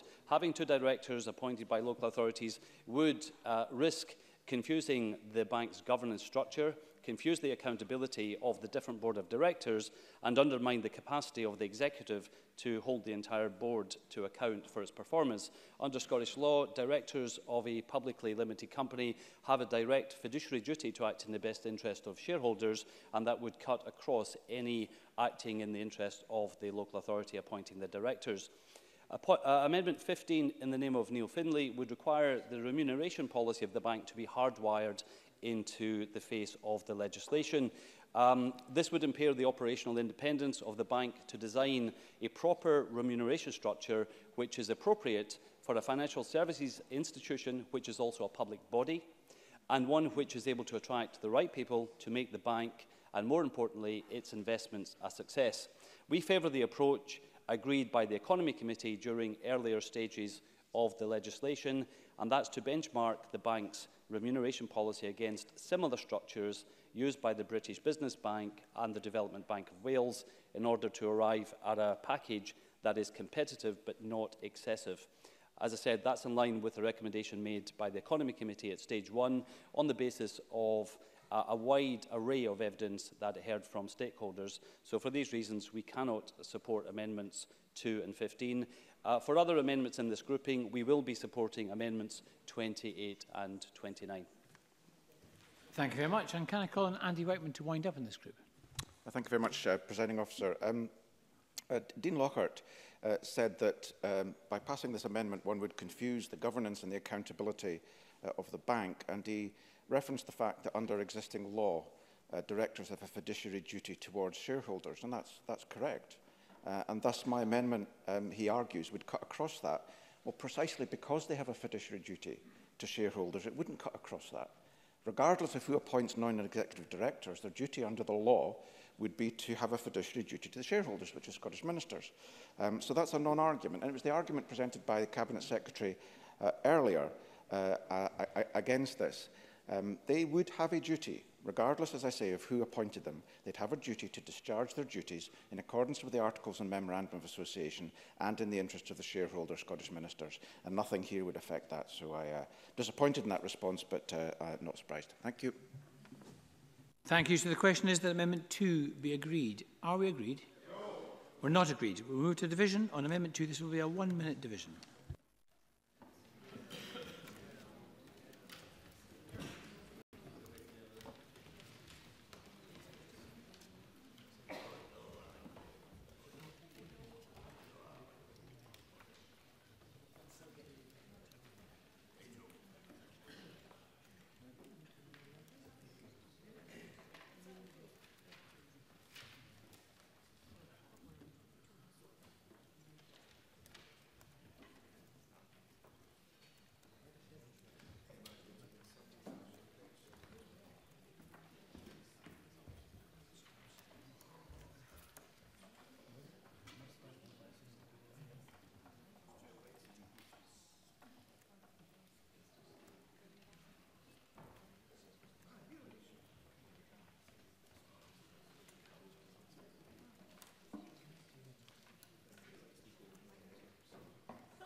The result of the vote on Amendment number 2 in the name of Andy Whiteman is yes 31, no 86. There were no abstentions. The amendment is therefore not agreed. Can I call Amendment 13 in the name of Rhoda Grant? Rhoda Grant to move? Move. Thank you. The question is that Amendment 13 be agreed to. Are we all agreed? Yes. We are agreed. Can I call Amendment 14, Neil Findlay, to move? Move. That is moved. The question is that Amendment 14 be agreed to. Are we all agreed? No. We're not agreed. We'll move to division on Amendment 14. Members may vote now. This will be a 30-second vote.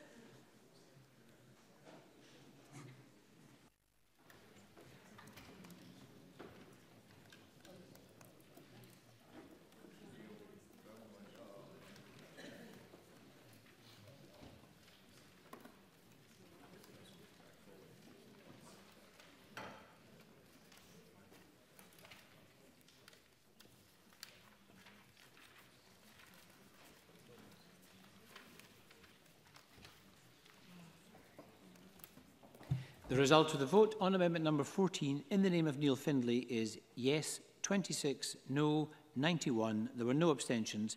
The amendment is therefore not agreed. Can I call Amendment 15, Neil Findlay, to move? Move. Thank you. The question is that Amendment 15 be agreed to.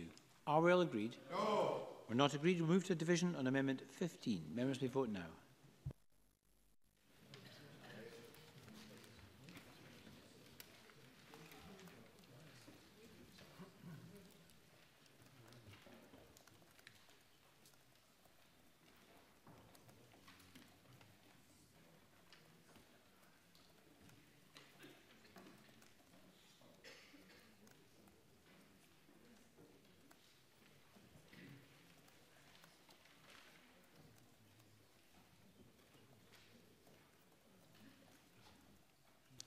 The result of the vote on Amendment number 15 in the name of Neil Findlay is yes 26, no 91. There were no abstentions. The amendment is therefore not agreed. Can I invite the Cabinet Secretary to move Amendments 16, 17, 18 and 19 en bloc? Moved. Thank you. Does any member object if I put the question on these amendments en bloc? No. Thank you. The question is, therefore, that Amendments 16 to 19 are agreed. Are we all agreed? Yes. We are agreed. Thank you. We turn now to Group 5, Gender Equality Strategy. Can I call Amendment 35 in the name of Jackie Bailey, grouped with Amendment 37? Jackie Bailey to move Amendment 35 and speak to both amendments. Presiding Officer, I am pleased to speak to Amendment 35 and 37 in my name. The Scottish Government recognises equality as an overarching principle, but this was not included in the bill when it was introduced. Members across this chamber know that if equality is bolted on later, we run the risk of it not being a priority or being considered much too late in the process to make any meaningful difference. The committee received evidence to demonstrate that there are successful gender equality strategies across other public investment banks. Scotland should ensure that the bank starts its life on the right footing by sharing in this positive practice. The strategy will enable the bank to consistently advance and mainstream gender equality throughout its investment and staffing policies and any other programmes or policies it develops, ensuring that gender equality is an aspect of all of the bank's work not merely an add-on. This strategy will assist the bank in meeting its legal obligations under the public sector equality duty. This is important because research shows that there's been a significant decline in performance of the duty since its introduction. So today, the Scottish Government, this chamber, has the opportunity to create a financial institution which discourages discrimination, advances equality and sets the standards for future legislation. In terms of Amendment 37, it is all about the data. If you care about it, measure it. The government's own equality impact assessment demonstrates the lack of available data and research on equalities in finance. So this approach could make a difference to how the bank operates. Reporting on the impacts of its strategy will enable visibility and accountability, helping to ensure the bank remains a leader when it comes to gender equality, as well as providing vital data. To date, public bodies have had limited access in gathering and utilising intersectional gender disaggregated data relating to employees, service design and service delivery. So this is a real opportunity for the bank to break that trajectory and integrate positive data practices right from the beginning. So I would urge the Chamber to support Amendments 35 and 37. Thank you very much. And can I call on the Cabinet Secretary? I'm very happy to say that the Government will be supporting Amendments 35 and 37 in the name of Jackie Baillie. Jackie Baillie has raised the bank's contribution to advancing gender equality throughout the passage of the bill. I recognise that, and I'm grateful to her for the work on the subject and for working with the Government after Stage 2 to develop these amendments. But I would also like to thank Engender and Close the Gap, who have contributed their experience and expertise to this work as well. Jackie Baillie lodged similar amendments at Stage 2, and I was concerned that some of those provisions were too prescriptive and there was too much duplication between those provisions and the Scottish-specific equalities duties which the bank would be subject to. But I'm pleased that those issues have been addressed in Amendments 35 and 37. Amendments 35 and 37 should support the bank in its compliance with the Scottish-specific equalities duties in regard to gender. And by giving the bank flexibility in how it undertakes this work, the amendments are complementary to the scope and timing requirements of the Scottish-specific equalities duties. Those duties do, of course, cover all the protected characteristics, and for clarity, it is anticipated that the bank can make positive contributions to advancing equality in a number of areas. But Amendments 35 and 37 take an exceptional approach by focusing on gender equality. In this Government's view, this exceptional approach is warranted in this case. The very clear and well-defined evidence, as Jackie Baillie has referred to, evidence-based showing that women-led businesses face issues when seeking finance, and women are also underrepresented in the financial services sector. So the bank can help to address these particular issues, and I would therefore encourage members to support Amendments 35 and 37. Thank you very much. I call Jean Lockhart. Thank you, Presiding Officer. And very briefly, in the interest of time, on the basis of evidence given by stakeholders to the Economy Committee, we will support Jackie Baillie's amendments 35 and 37, which will require the bank to prepare a gender equality strategy and report to Parliament every 2 years on this strategy. Thank you very much, Mr Lockhart. Jackie Baillie to wind up and to press her withdrawal. Very briefly, Presiding Officer, can I welcome the approach and the cooperation of the Cabinet Secretary and thank Engender and Close the Gap for their work in ensuring that we have pushed the legislative envelope and can make progress on equality in the bank's lending practices. I am pushing both amendments. Thank you very much. So the question is that Amendment 35 be agreed to.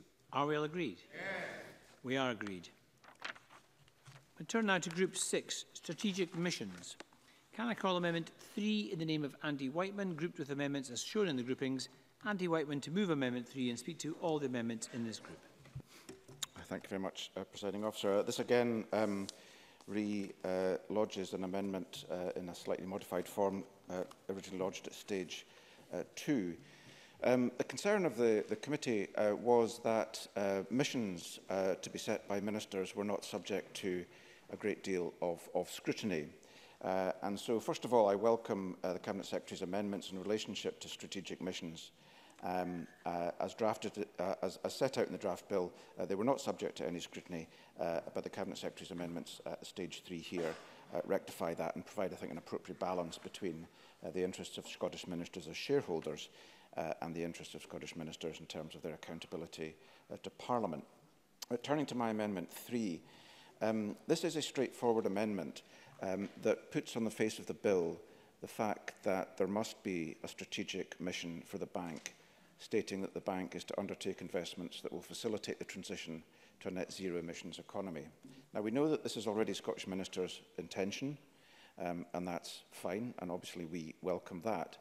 But given that the transition to a net zero emissions economy is the most urgent task facing the globe today and facing the governance across the world, we think it's appropriate to have that on the face of the bill to remove any doubt whatsoever that this is just another strategic mission amongst many others, and particularly in light of the fact that the transition to a net zero emissions economy will take some time and yet is of considerable urgency.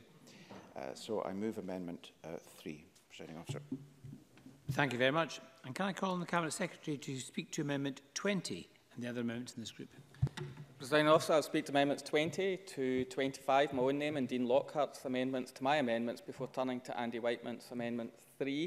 The amendments to my name are all technical amendments. Amendments 20, 21 and 22 divide up Section 11 of the bill, which become too long as a result of Stage 2 amendments. Amendment 20 covers the process by which the Government can set, modify or end a strategic mission for the bank, and it includes a clarification that missions can address both socio-economic and environmental challenges. This better describes the challenges we expect the bank to address through its missions.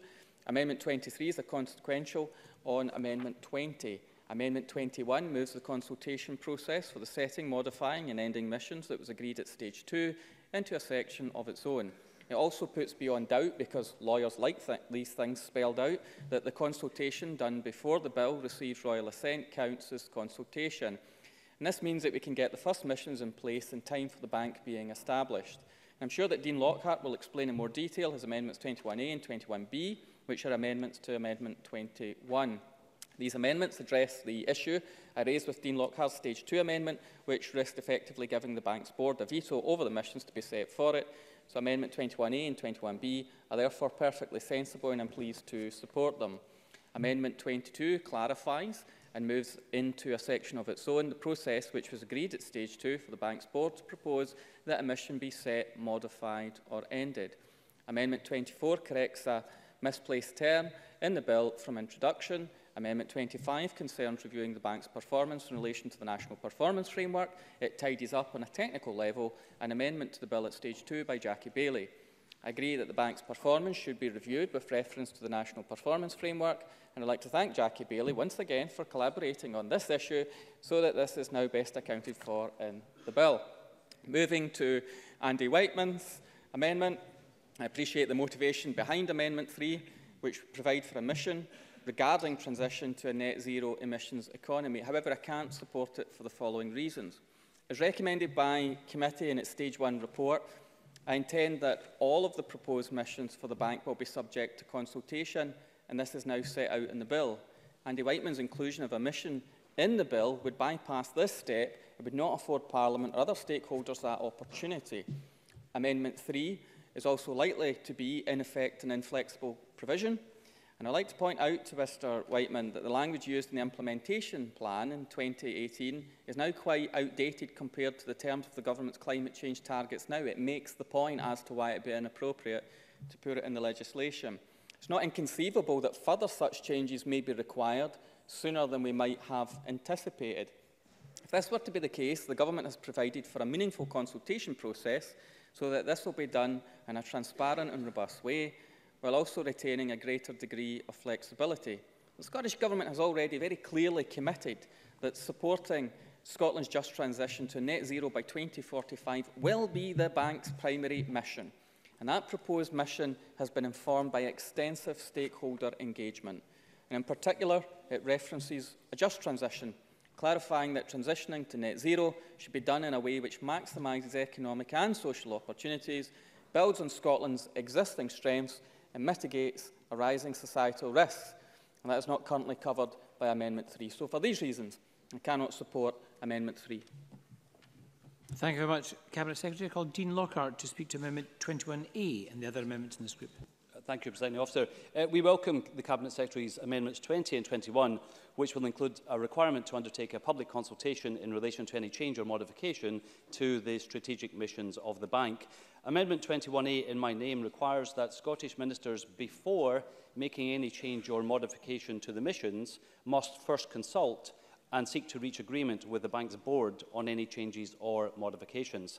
This amendment will mean that those most closely involved with implementing the bank's strategy and those most knowledgeable about its operation, in other words, the Board of Directors, will have prior rights of consultation on the proposed changes to be made by Scottish ministers, giving the board the chance to improve or modify changes being proposed by the Scottish Government. This is in line with best practice followed elsewhere, for example, the British Business Bank's shareholder agreement, and it will give the bank's board assurance that the Scottish ministers will first consult them before making significant changes to the direction of the bank. My Amendment 21B provides that the bank's board does not need to be consulted on the first set of missions that the Scottish Government proposes, because they will be subject to a public consultation. Amendment 3, in the name of Andy Whiteman, seeks to hardwire into the legislation a requirement that one of the strategic missions of the bank is the transition to a net zero emissions economy. We agree with the sentiments of this amendment, and based on all the announcements made to date by the Scottish Government about the missions, we fully expect this to be one of the core missions of the bank. But the fact is, as agreed by the Economy Committee, the setting of the missions is, strictly speaking, an executive function within the powers of the Scottish Government under Section 11. So it would therefore not be appropriate for this specific mission to be set out in the legislation. That said, we do look forward to the Cabinet Secretary confirming in the weeks ahead that a net zero emissions economy will be one of the core missions of the bank as part of the public consultation.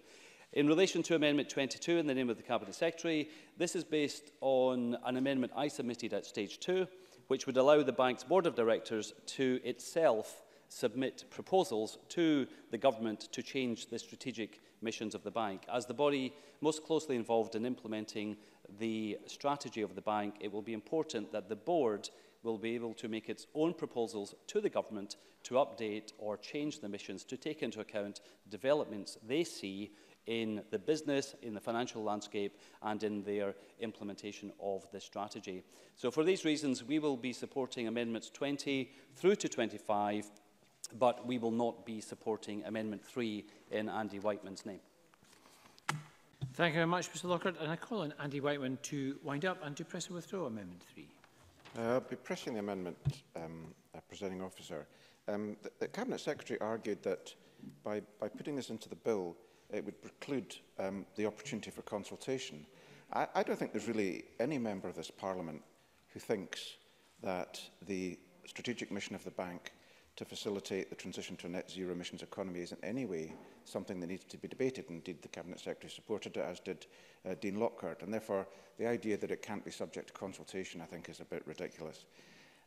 Scottish ministers, this will be their primary mission. If it's their primary mission, why is it not in the bill? Dean Lockhart said that this is, missions are an executive function, should be an executive function. Well, we agree, and I agree with him that that's what the committee was concerned about, but the committee was also concerned about the scrutiny of those, and we've dealt with that. But this particular mission is so important, so fundamental, that there's absolutely no reason why this should not be a statutory mission in the bill. Now, just to be clear, I don't doubt the Scottish Minister's intentions in this regard. I don't question their commitment to having this as a primary mission at all. But I believe that this is such a matter of such overriding importance that we do need the protections. If I could just... I will. Cabinet Secretary. It's for clarification that might give Andy Whiteman further reassurance here. I make the point that when the bank was first conceived, where we are in terms of our climate intentions is more ambitious and more challenging targets, and we have moved from emissions reductions to the net zero economy. I'm making the point that it shouldn't require primary legislation change to improve upon our position. We can do that through the missions and the mission setting process and the consultation therein. To then have us dependent upon changing primary legislation to potentially be even more ambitious feels like me an unnecessary step, a burdensome step, and one that's not in keeping with our shared ambition in this regard. It's trying to allow us to progress, not constrain our ambitions here. Andy Whiteman. No, I understand that, but that has to be balanced against the risk that a future government may roll back on these missions. So I press the amendment. I'll leave the matter there, Presiding Officer. Thank you very much. And so the question is that Amendment 3 be agreed to. Are we all agreed? No. We're not agreed. We'll move to a division on Amendment 3. This is a 1-minute division. Amendment 3.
The result of the vote on Amendment number 3 in the name of Andy Whiteman is yes 30, no 85. There were no abstentions. The amendment is therefore not agreed.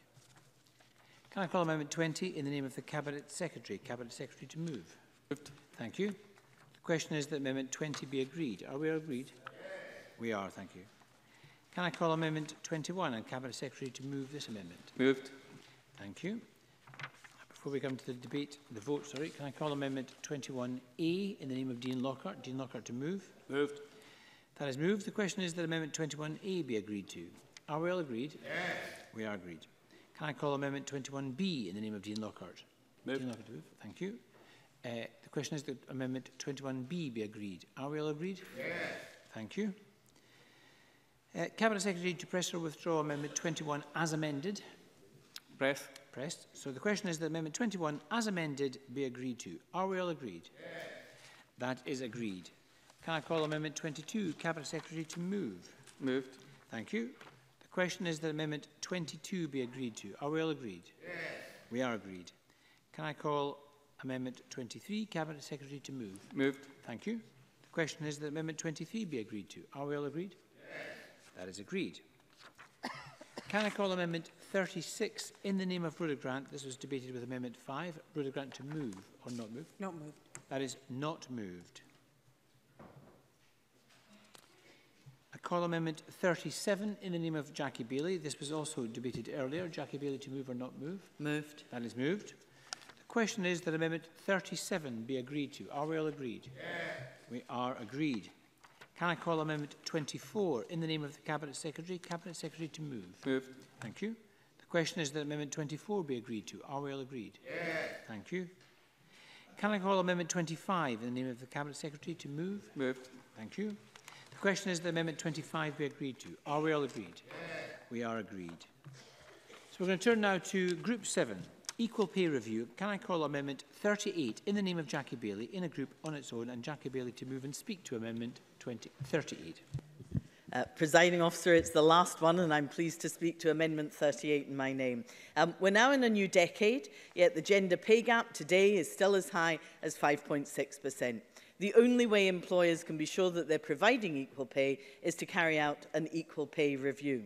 An equal pay review is the methodology used to uncover unequal pay, yet we see complacency among employers. Research by Close the Gap on employer action on the pay gap found that whilst 94% of employers surveyed had an equal pay policy, less than a third had undertaken an equal pay review, and only 3% had taken any action to address pay gaps. Requiring the bank to do an equal pay review would be a really positive step and is vital in ensuring the bank overcomes issues around unequal pay and the gender pay gap that have characterised other financial institutions.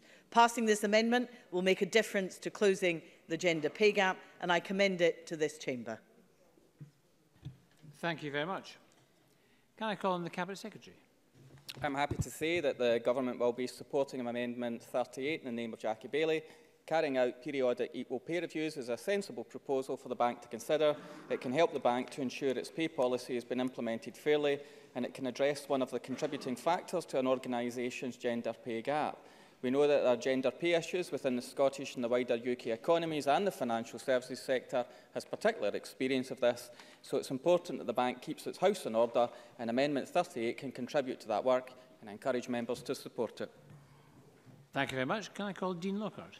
Thank you, Presiding Officer. Very briefly, Amendment 38 ensures the bank will from time to time conduct a review on equal pay. This amendment is in line with existing legislation and was supported by the Economy Committee at Stage 1. Thank you.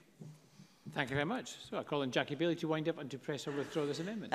Consensus is broken out. Presiding Officer, I intend to press the amendment. Thank you very much. So the question is that Amendment 38 be agreed. Are we all agreed? Yes. We are agreed. Can I call Amendment 26 in the name of the Cabinet Secretary to move? Moved. Thank you. The question is that Amendment 26 be agreed to. Are we all agreed? Yes. We are agreed. Can I call Amendment 27, Cabinet Secretary to move? Moved. Thank you. The question is that Amendment 27 be agreed to. Are we all agreed? Yes. We are agreed. Can I call Amendment 28 in the name of Rhoda Grant, already debated with Amendment 2.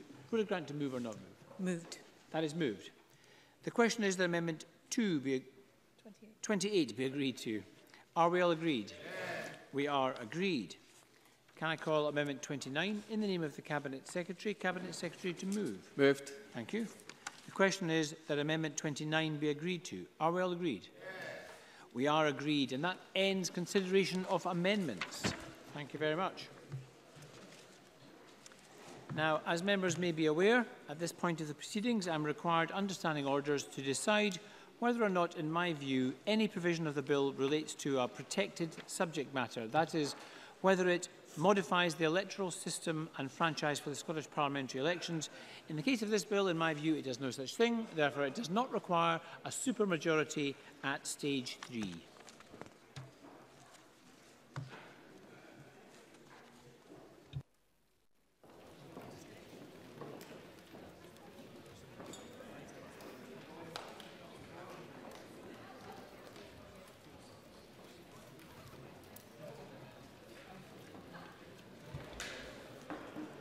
Thank you, colleagues. So the next item of business is a Stage 3 debate on Motion 20514 in the name of Derek Mackay on the Scottish National Investment Bank Bill. Could I invite members who wish to contribute to this debate to press their request to speak buttons, and I call on the Cabinet Secretary to speak to and move the motion. Thank you, Presiding Officer, and I'm delighted to open this Stage 3 debate on the Scottish National Investment Bank.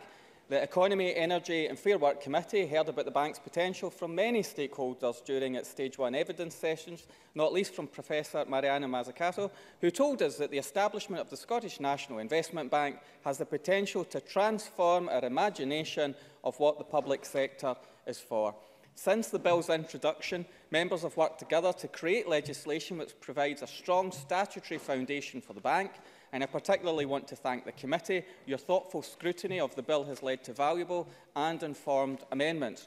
And I must also thank other members who have been involved in the bill's passage for their constructive manner which they've taken in developing the strengthening of the bill. And finally, I'm also grateful to the many stakeholders who have contributed to the bill. The bank must speak to all of Scotland, and I'm confident that we have meaningfully engaged to allow this to happen. Presiding Officer, establishing the bank is about being ambitious for Scotland, and I'm pleased to see the determination shown across the Chamber, indeed across the country, to ensure we build a bank that can be a cornerstone institution in Scotland's economic landscape. The bank has the potential to transform Scotland's economy and society. As the vision for the bank sets out, this is an opportunity to catalyse a step change in growth for the Scottish economy by powering innovation and accelerating the move to a net zero emissions, high-tech, connected, globally competitive and inclusive economy. So this bill reflects that vision and sets out a high level of ambition for the bank. Ambition for its contribution to environmental and social well-being in Scotland, to drive inclusive and sustainable economic growth, and to enabling SMEs, innovative companies, enterprising third sector bodies, all to flourish. The case for establishing the Scottish National Investment Bank is overwhelming. Access to finance in the current lending market for many private and third sector organisations can be challenging, and this has led to very real impacts on investment and growth. So the bank will make a big difference in this regard. It will seek to address these gaps and will particularly provide new levels of strategic, patient finance.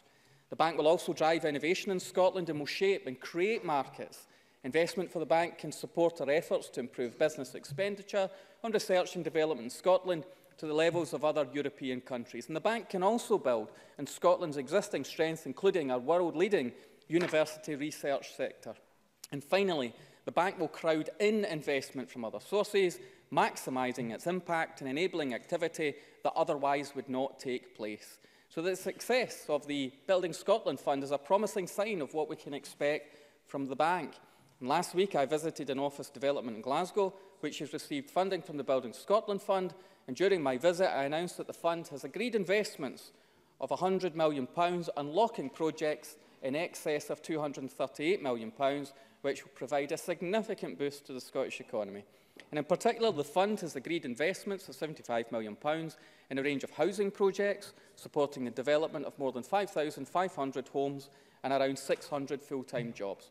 The Building Scotland Fund demonstrates the exciting opportunities that the bank could support by investing in progressive businesses, social enterprises and third sector organisations right across Scotland. The bank's innovative mission-orientated approach has rightly received much interest, and this approach will direct the bank's activity towards addressing major challenges facing Scotland. As the First Minister has committed, supporting the just transition to net zero carbon emissions will be the bank's primary mission. Harnessing private sector activity to achieve this has never been more important. The bank is expected to have two other missions based on examples in the implementation plan. One concerns taking advantage of technology and innovation to benefit Scotland's people, particularly through responding to demographic challenges. The other will support improvements to places across Scotland.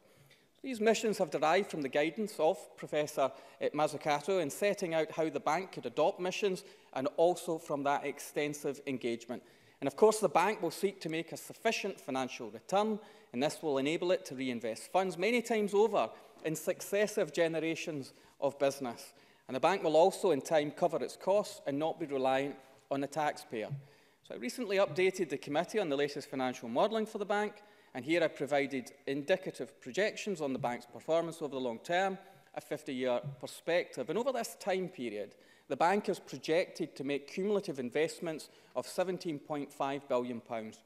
And this does not account for investment leverage from other sources. As a result, the initial £2 billion capitalisation would be recycled across the bank's portfolio over 8 times across the 50-year period, including the initial investment. This is a significant goal, which will only be achieved if we are patient with the bank, especially in the early years. And we must allow the bank time to reach its full potential. But in conclusion, Presiding Officer, no thank you. The bill demonstrates Scotland's ambition towards transforming our economy and tackling major societal challenges. Passing this bill today marks the next step towards establishing the bank. It allows for a robust, credible and impactful new organisation in Scotland's economic landscape. It puts in place the foundations for the creation of a commercially minded yet publicly accountable institution. So, Presiding Officer, I move that the Scottish National Investment Bank Bill be passed. I now call Dean Lockhart for up to 6 minutes, please. Thank you, Deputy Presiding Officer. Let me start by adding my thanks to the committee clerking team and the witnesses and all those who gave evidence as part of the legislation. I would also like to thank Benny Higgins and the implementation team for the excellent work they did during the implementation period, and also again thank the Cabinet Secretary and his team for the constructive manner in which they engaged during the legislation.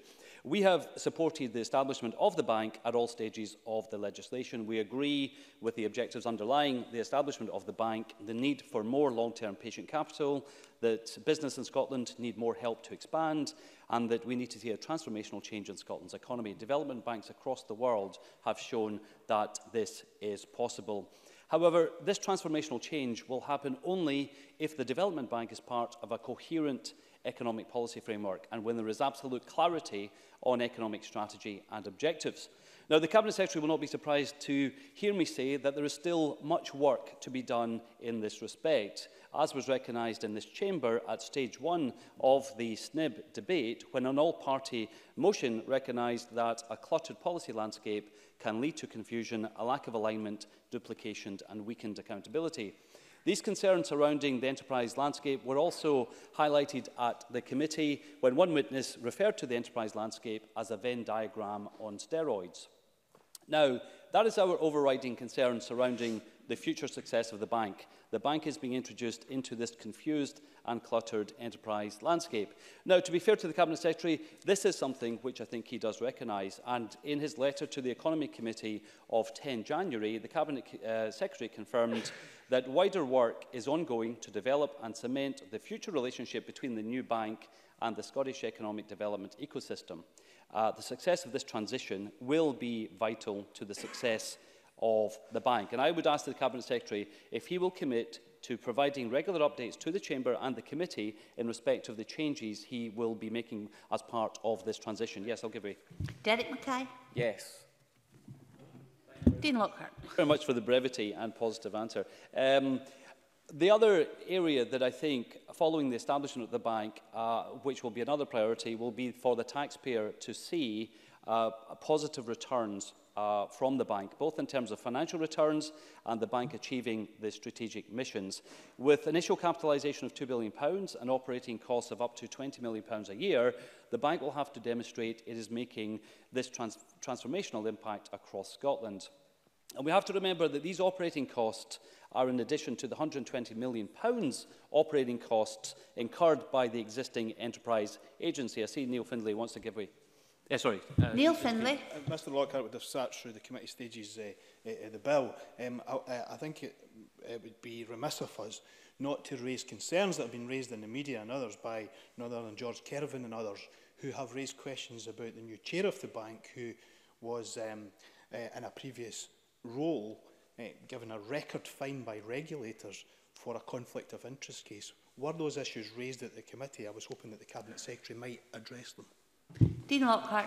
Well, I'm not sure, very briefly, I'm not sure if Neil Findlay has seen the correspondence between the committee and the Cabinet Secretary, but I think those issues were addressed, and I would encourage him to refer to that later. The point I was making about operating costs of the enterprise agencies is that we are now spending £140 million a year in operating costs across all the enterprise agencies, and that's before a single penny is invested into the economy. So we need to ensure we're seeing a real return from the bank, maybe similar to the British Business Bank, which has a target rate of return of more than 2.5%. And again, we look forward to the Cabinet Secretary confirming that he will be setting out the medium and long-term performance targets of the bank once it is up and running. Another fundamental question raised at committee was the question whether there will be sufficient demand in the economy for the additional funding to be offered by the bank. We saw demand being a problem in the context of the Scottish Growth Scheme, which has invested only a quarter of the money that was promised, up to the £500 million that was offered.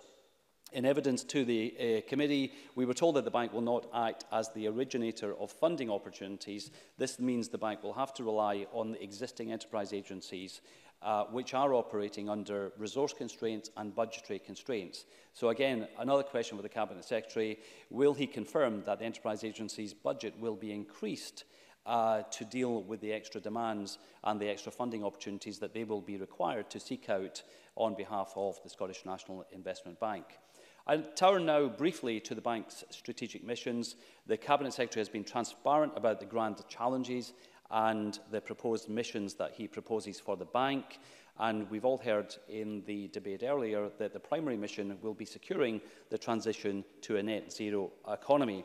And a key element of this will be to help shape and develop commercially investable low-carbon markets. Now, I think everyone agrees with those objectives.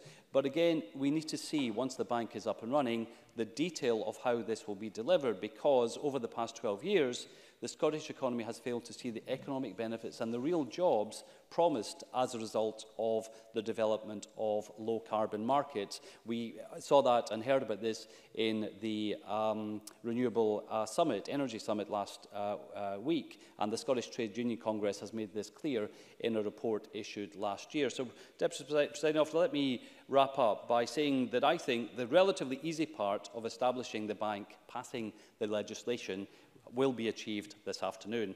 The real challenges lie ahead to ensure that the bank recruits the very best professionals to deliver transformational change, for the Scottish Government to reform the enterprise landscape to ensure all agencies are fully aligned, and for the bank to stimulate demand and make the necessary investments to make that transformational change to Scotland's economy. Thank you.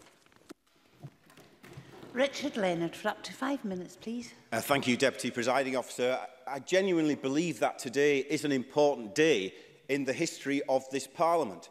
A quarter of a century ago, I was calling on behalf of the Scottish Trades Union movement for the establishment of a Scottish Investment Bank.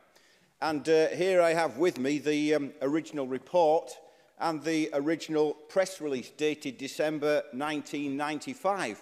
And I have to point out for the record that the demand for a Scottish Investment Bank has gone unanswered for so long that the paperclip holding the report and the press release together has turned to rust. But the argument still shines and the idea still endures. At the time I wrote that Scotland is one of the biggest financial centres in Europe, yet there is an acute shortage of suitable finance for industrial investment here. This is preventing Scotland from achieving its full economic development potential and so hampering job growth. This is an area where a government lead is badly needed. And the truth is that this description of the Scottish economy written back in 1995 could just as easily have been written yesterday. We have already wasted too much time, 20 years of devolution, when this long-standing and most rudimentary problem of underinvestment in the economy has not been confronted. This failure has in turn led to chronic low levels of productivity, slow rates of economic growth and job losses. And the tragedy is that it has not been tackled head-on by this Parliament, even though we have had the powers to do so. Of course, this investment gap has a very long history with deep roots, based on a fixation with short-term shareholder dividends, with funds accumulated not as capital for investment, but as wealth to be exported. And it has its roots, too, in the failure of successive governments to provide sources of patient capital and long-term investment. So the establishment of a Scottish National Investment Bank with the passing of this legislation today is something that we support. Its focus on sustainable economic development and tackling climate change is welcome. Our amendments to drive up ethical standards and labour standards were right, and the people of Scotland will observe that the SNP lined up with the Tories to oppose many of these proposals. The clear focus on small and medium-sized enterprises is welcome because, as we have said before, too much of the Scottish Government's economic strategy is based on the attraction of foreign direct investment. I said in the Stage 1 debate that the investment bank's role should not just be to act when there is market failure. Instead, it must be an agent for change as part of the innovative state, the active state, not the reactive one, the developmental state, not simply the defensive one. And I remain as convinced now as I was 25 years ago that we need bold and ambitious action. Bold and ambitious if we are to tackle the long-term, deep-rooted challenges that we face. So we will support this bill today. But we do not believe that it is bold and ambitious enough. There is too much of an air of tame mediocrity about it, when what we need is courage and ambition. In its policy memorandum, the government describes the bank as a catalyst, but the scale of the challenge that we now face requires more than the light touch of a catalyst. We need much more than just a spark. The people of Scotland need a comprehensive economic plan, a proactive industrial strategy, and a renewed commitment to full employment in an economy undergoing a just transition to the net zero carbon economy. This cannot become an undercapitalised vanity project, and it is woefully undercapitalised. It needs to be a meaningful and decisive actor in the Scottish economy, making a meaningful and sustainable difference. So we support the bill. We have amended the bill. We will vote for the bill, and we will will the success of the bank, of this new institution. It is long overdue, but the government must also find the courage of its convictions and will the means to it as well. The Cabinet Secretary described this legislation as world-beating. Well, time will tell. With the right direction and the necessary resources, it may be. But in the end, what the people of Scotland need is not world-beating legislation. They need world-beating action. Call Andy Whiteman for up to 4 minutes, please. 4 minutes, right. Thanks, indeed. I want to first of all thank the Cabinet Secretary for his ongoing engagement on this bill in committee and also for keeping the committee and members informed of developments in work as it has proceeded, which has been very useful. As I noted at stage 1, our economy is now run substantially in the interest of private capital rather than the public interest, in the short-term interest of shareholders rather than the long-term interest of society, and therefore I welcome any attempt to place the public interest at the heart of economic policy. And so a publicly owned bank with a clear vision and mission can indeed complement traditional financial bodies by investing in SMEs, by investing in startups, and by investing in businesses that seek to solve societal issues.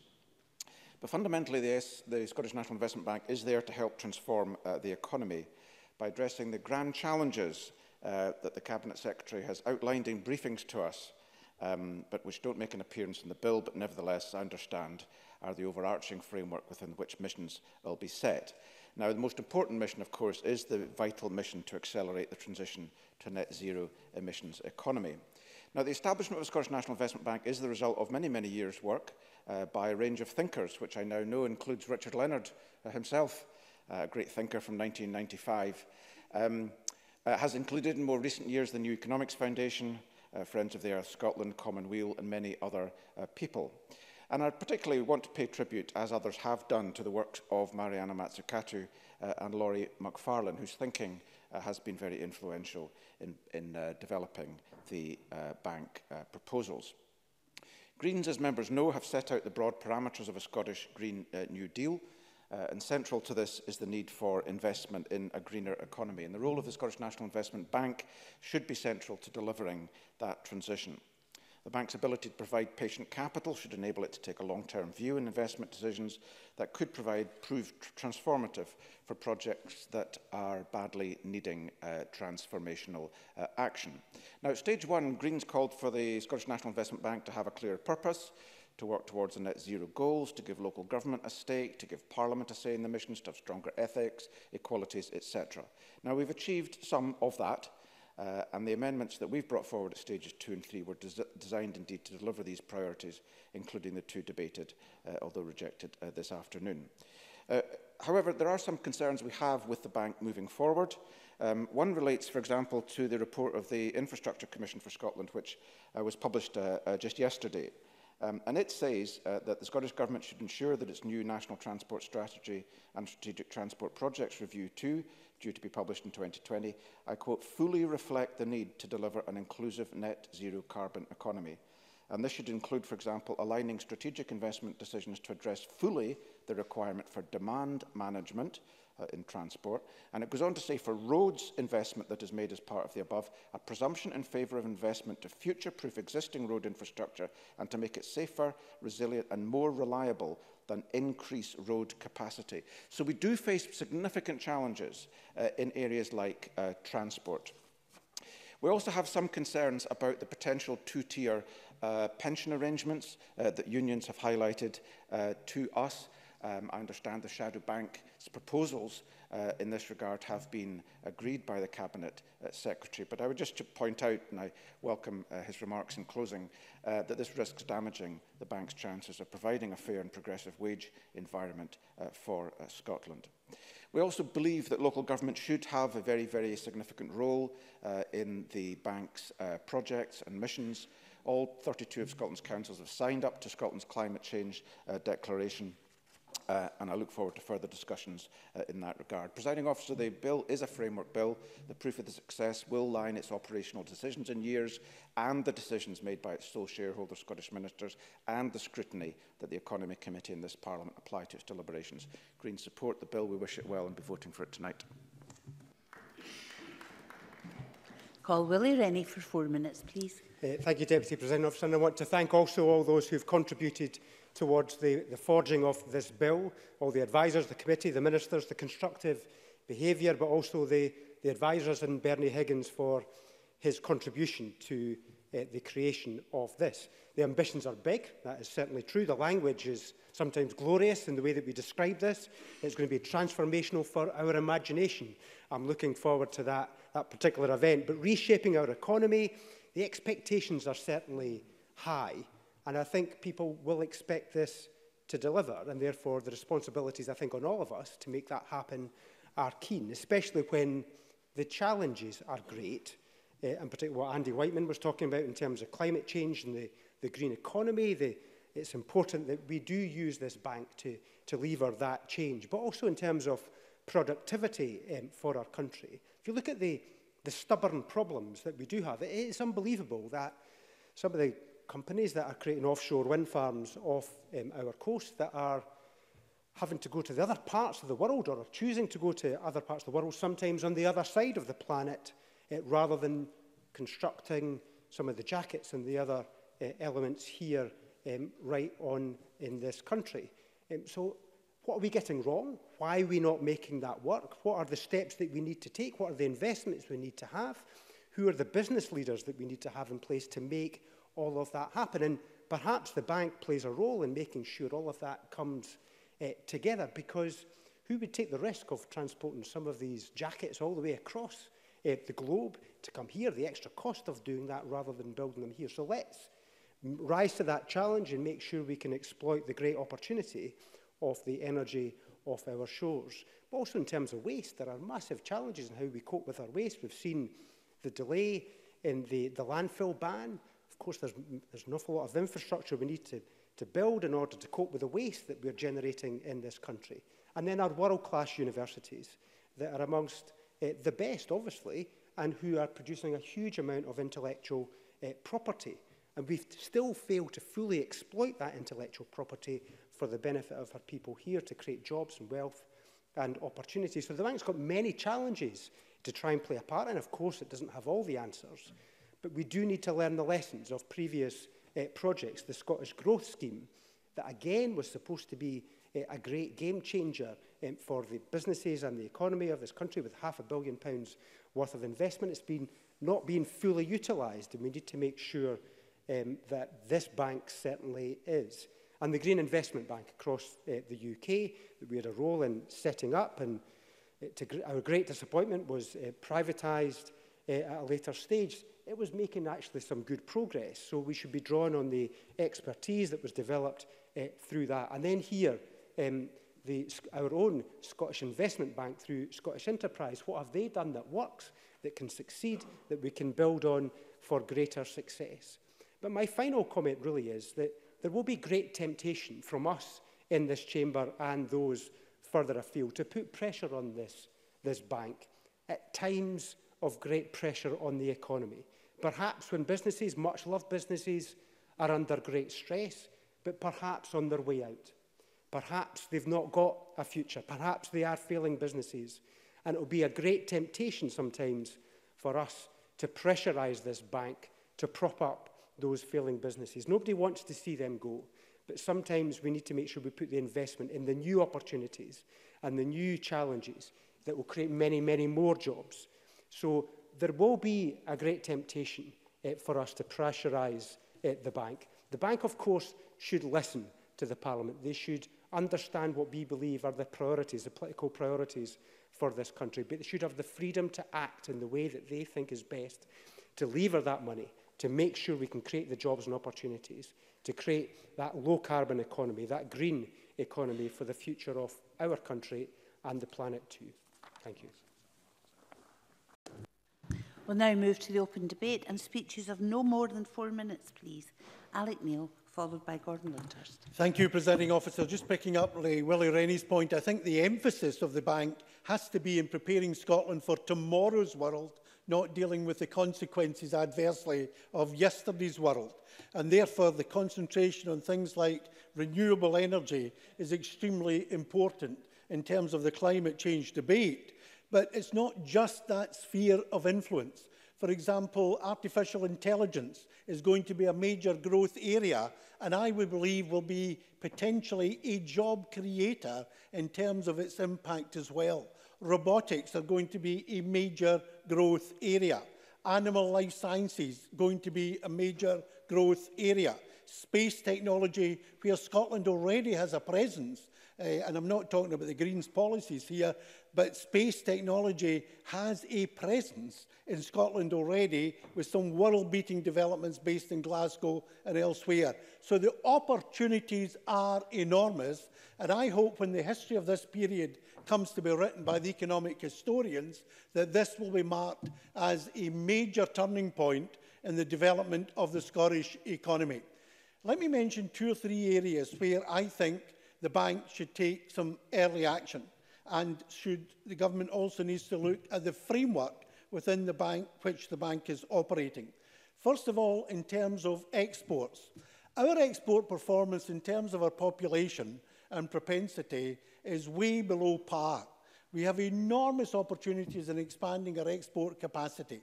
But national investment banks from other countries help their exporters. Indeed, in evidence to the committee, it was pointed out during stage 1 that the assistance provided by the Finnish government to exporters in Finland is far greater than the totality of all the financial support in terms of credit guarantees and all the rest of it provided by the UK government to the entirety of the UK. So Finland, with a population of 5 million, helps its exporters not per head in total more than the UK helps our exporters. And that's not just in relation to manufactured goods. For example, a major beneficiary of the export finance provided by the Finnish Investment Bank is in the shipbuilding sector, an area where we now have a potential for expanding our presence. So exports is an area where I think the bank should actually go out and create the demand for its services, because a lot of companies might not realise the potential. If they get the funding to do exporting on a much grander scale, they can create many more good quality jobs in Scotland. Secondly, in terms of the overall investment, I hope this is so successful that future Scottish governments have to increase the capital available to the bank to meet the level of demand that there is. I think we should all hope that. But the important point here is that this is not just a £2 billion investment over the period that Derek Mackay mentioned of 50 years, and I hope to see it. It's not just a £17.5 billion. It could be 3, 4 or 5 times that, because one of the central features of this bank is that it's going to leverage in private capital and capital from elsewhere. And if it does it on merchant bank ratios, or even nearly, we could be talking over the piece of 100 billion instead of £17.5 billion. And that's extremely important. And let me also say this. Look at the experience of the Scottish Development Agency when it was set up in 1975. It provided many of these services. But because 1 or 2 of its investments turned rotten, we abandoned the whole exercise. Utter madness. We've got to say to the bank, take risks. There's no point in setting this up if you don't take risks. And if they take a risk and it doesn't work out, let's not hammer them. Let's not politicise it. Let's not weaponise it in this chamber. Let us say, go out and take more risks, because in merchant banking, they take for every 10 risks, only 2 of them pay off, but those 2 more than pay for the other 8 many times over. So let it be not just public ownership, let it be really public enterprise, levering, mobilising private capital to transform the Scottish economy. Let it be no more than 4-minute speeches. Gordon Lyndhurst, followed by Jackie Bailey. Thank you, Deputy Presiding Officer. I think we're agreed that national investment banks can play a very valuable role and a very valuable part in facilitating economic growth. I'm not sure if I understood or misunderstood Alec Neil's speech, or whether he was actually doing a job advert for himself for a future role promoting the Scottish National Investment Bank. But in any event, they can play a very important and positive role, but there is a significant caveat. To do so, they have to be well run, they have to have clear policy objectives, and also they have to be given relative freedom from direction by state-run interests, the public sector and national government. And that's what we see in other examples, successful examples about the world. Now, over the last decade, the Scottish Government has spoken, I think, positively about the possibility of creating such a body, as we're discussing here today, and of its potential role in investment in the future of Scotland. So it is good that the dream has not disappeared into rust, unlike Richard Leonard's paperclip, and that we are here today with this bill before the Parliament. As most of us know, I hope anyway, business and investment in general terms function far better when the long, heavy arm of the state does not lie heavily on their shoulders, when business leadership and expertise are able to decide the direction of travel. National investment bodies can make real difference, however, in pursuing wider public goals on, for example, targets for sustainability, when they operate successfully alongside private enterprise. But we must also be cautious that such a body does not crowd out private finance, as we have seen on some occasions with similar bodies such as the European Investment Bank. Now, we do need proper leadership for the bank, as Willie Rennie has emphasised, leadership which seeks to prevent public money being used to prop up failing ventures, which we've seen a bit too much of throughout history, and also recently in the massive cost, both economically to the taxpayers and the people's pocket, that poorly placed public investment can have. We heard evidence in the Economy Committee that the bank could deliver better and more sustainable approaches to investment, and I welcome the bank's commitment to investing patient capital across a wide range of sectors. Investment which will be intended for long-term prosperity and not just perhaps aesthetically pleasing short-term gains. It has also been touched on the disparity between the proposed public body with a capitalisation of only £2 billion on the one hand, and if we take an example of an already existing bank, RBS, it alone has a Scottish loan book of £14 billion. So let us hope that the bank has success and builds on that success rapidly and moves beyond the £2 billion figure. In countries such as Finland, where national investment structures are particularly good at offering instruments like debt financing to major infrastructure investors, and also very good at supporting guarantees, we have an example of such an approach succeeding and doing well.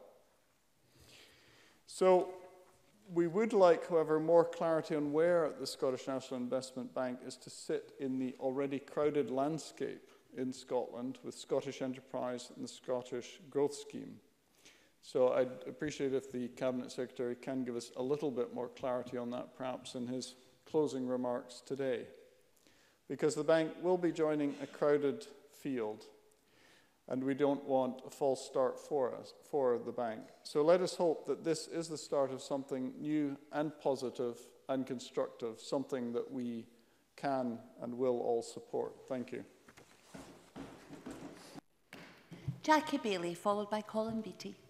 Thank you, Presiding Officer. Let me say at the outset that I support having a national investment bank. It's fair to say that it's been a long time coming. I think John Swinney announced it perhaps a decade ago. He was clearly behind Richard Leonard in doing so, but of course John then re-announced it every year thereafter. Because the truth is, there wasn't the money to capitalise the bank.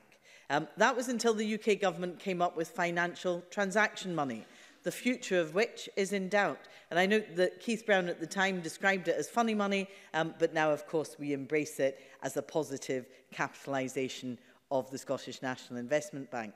But the Scottish Government tell us that if financial transactions are discontinued after March 2021, which is a real possibility, then the bank will have to rely on traditional capital or the Scottish Government's borrowing powers. The borrowing limit is £400 million each year.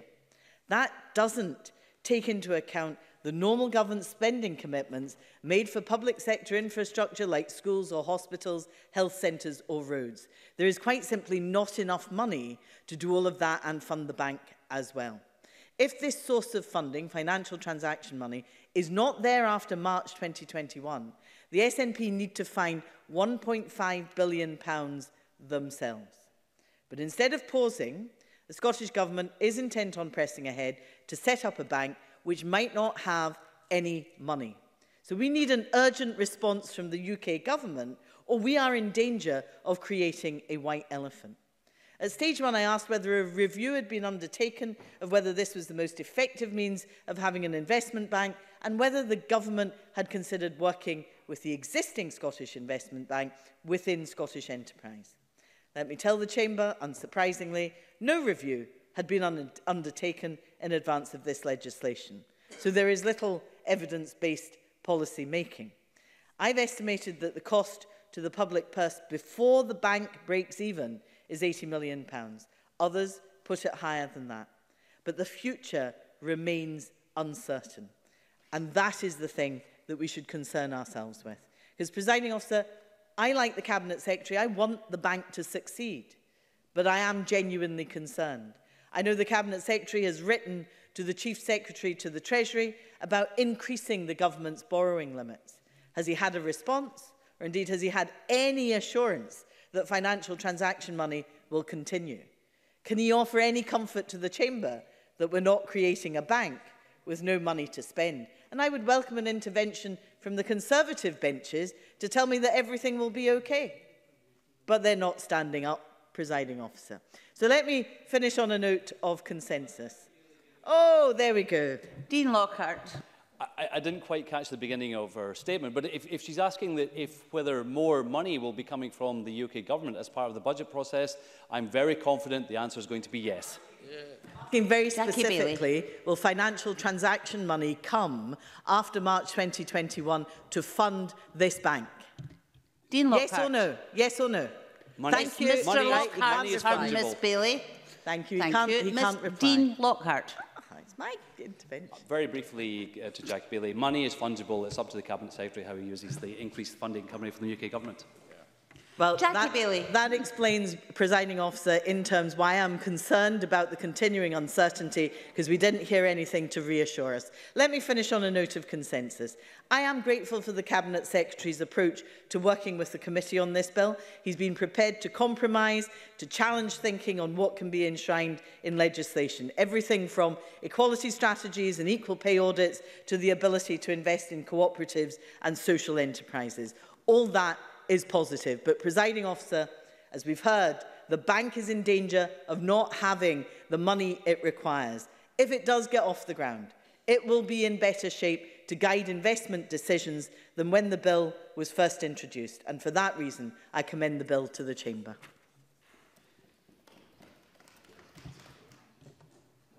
That was a very half-hearted applause.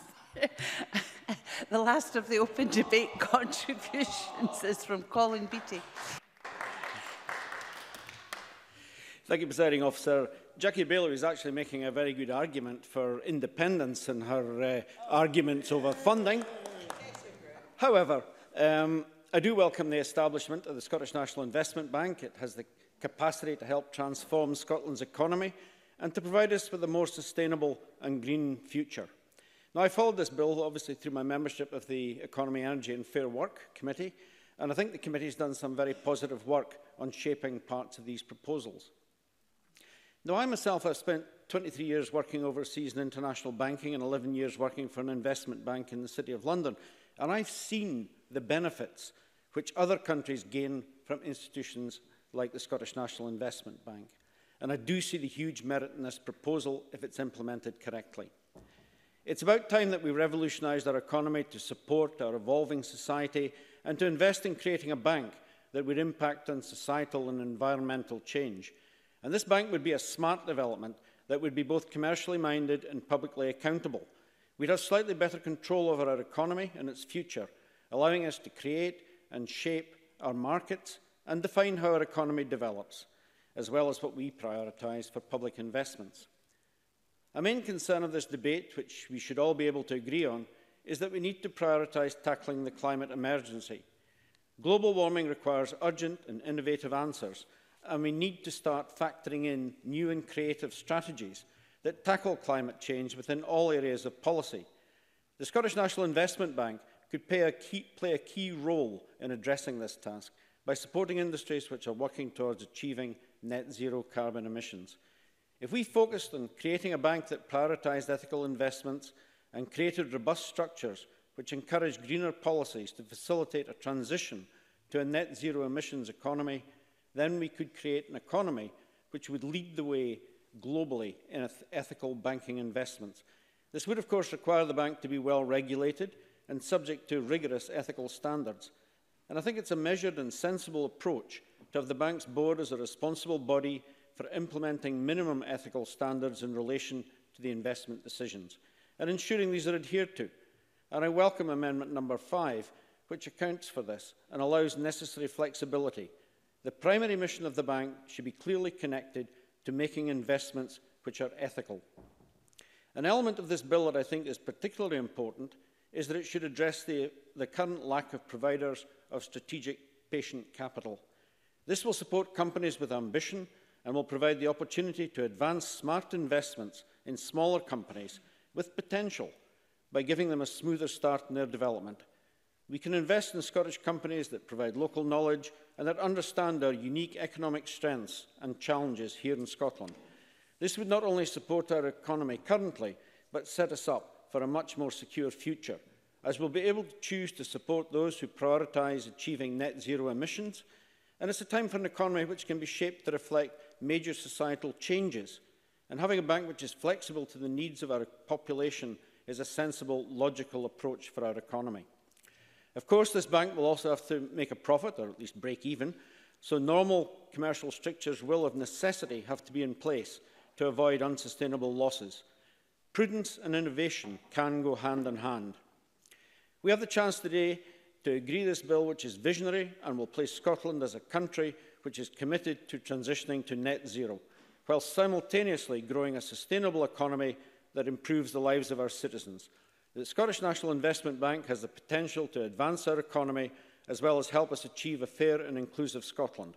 This will help us enable the transformational change that is essential in sustaining and developing Scotland's position as a vibrant economy that is prepared for the future. We can support our population now and better prepare for the generations to come through these proposals. Scotland can continue to be a global leader in our transitioning to a low-carbon economy and also promote growth that is inclusive, smart and sustainable. I commend this bill. We now move to the closing speeches. I call Rhoda Grant for 4 minutes, please. Thank you, Presiding Officer. And can I also thank the clerks and those who give evidence and worked on the bill. They're often forgotten at this stage in the process when we're all seeing the bill go through, but the work that they do makes sure that the bill is created properly. We also support the bill and the creation of the Scottish National Industrial Bank, Investment Bank. We want the bank to be properly financed, a bank that helps grow the Scottish economy and that tackles the grand challenges we face, such as climate change and the Scottish economy, but a bank that does that in a fair and ethical manner. As Richard Leonard said, it must be bold and ambitious. It also needs to be adequately funded. Jackie Bailey talked about financial transactions and they're not being guaranteed past 2021. What then? What for the bank? Alec Neil talked about increased investment may be required to meet demand, given that if the bank is a success. And Willie Rennie also spoke about other great hopes that have not delivered and the lessons that we must learn for that from the bank. So we need a bank that is properly capitalised to deliver on the ambitions that we have for it. We understand that Scottish enterprise funds are being transferred, but yet we don't know which and how much capital is involved in that transfer. We need clarity and reassurance about how the bank will be funded going forward, because that is crucial to its success.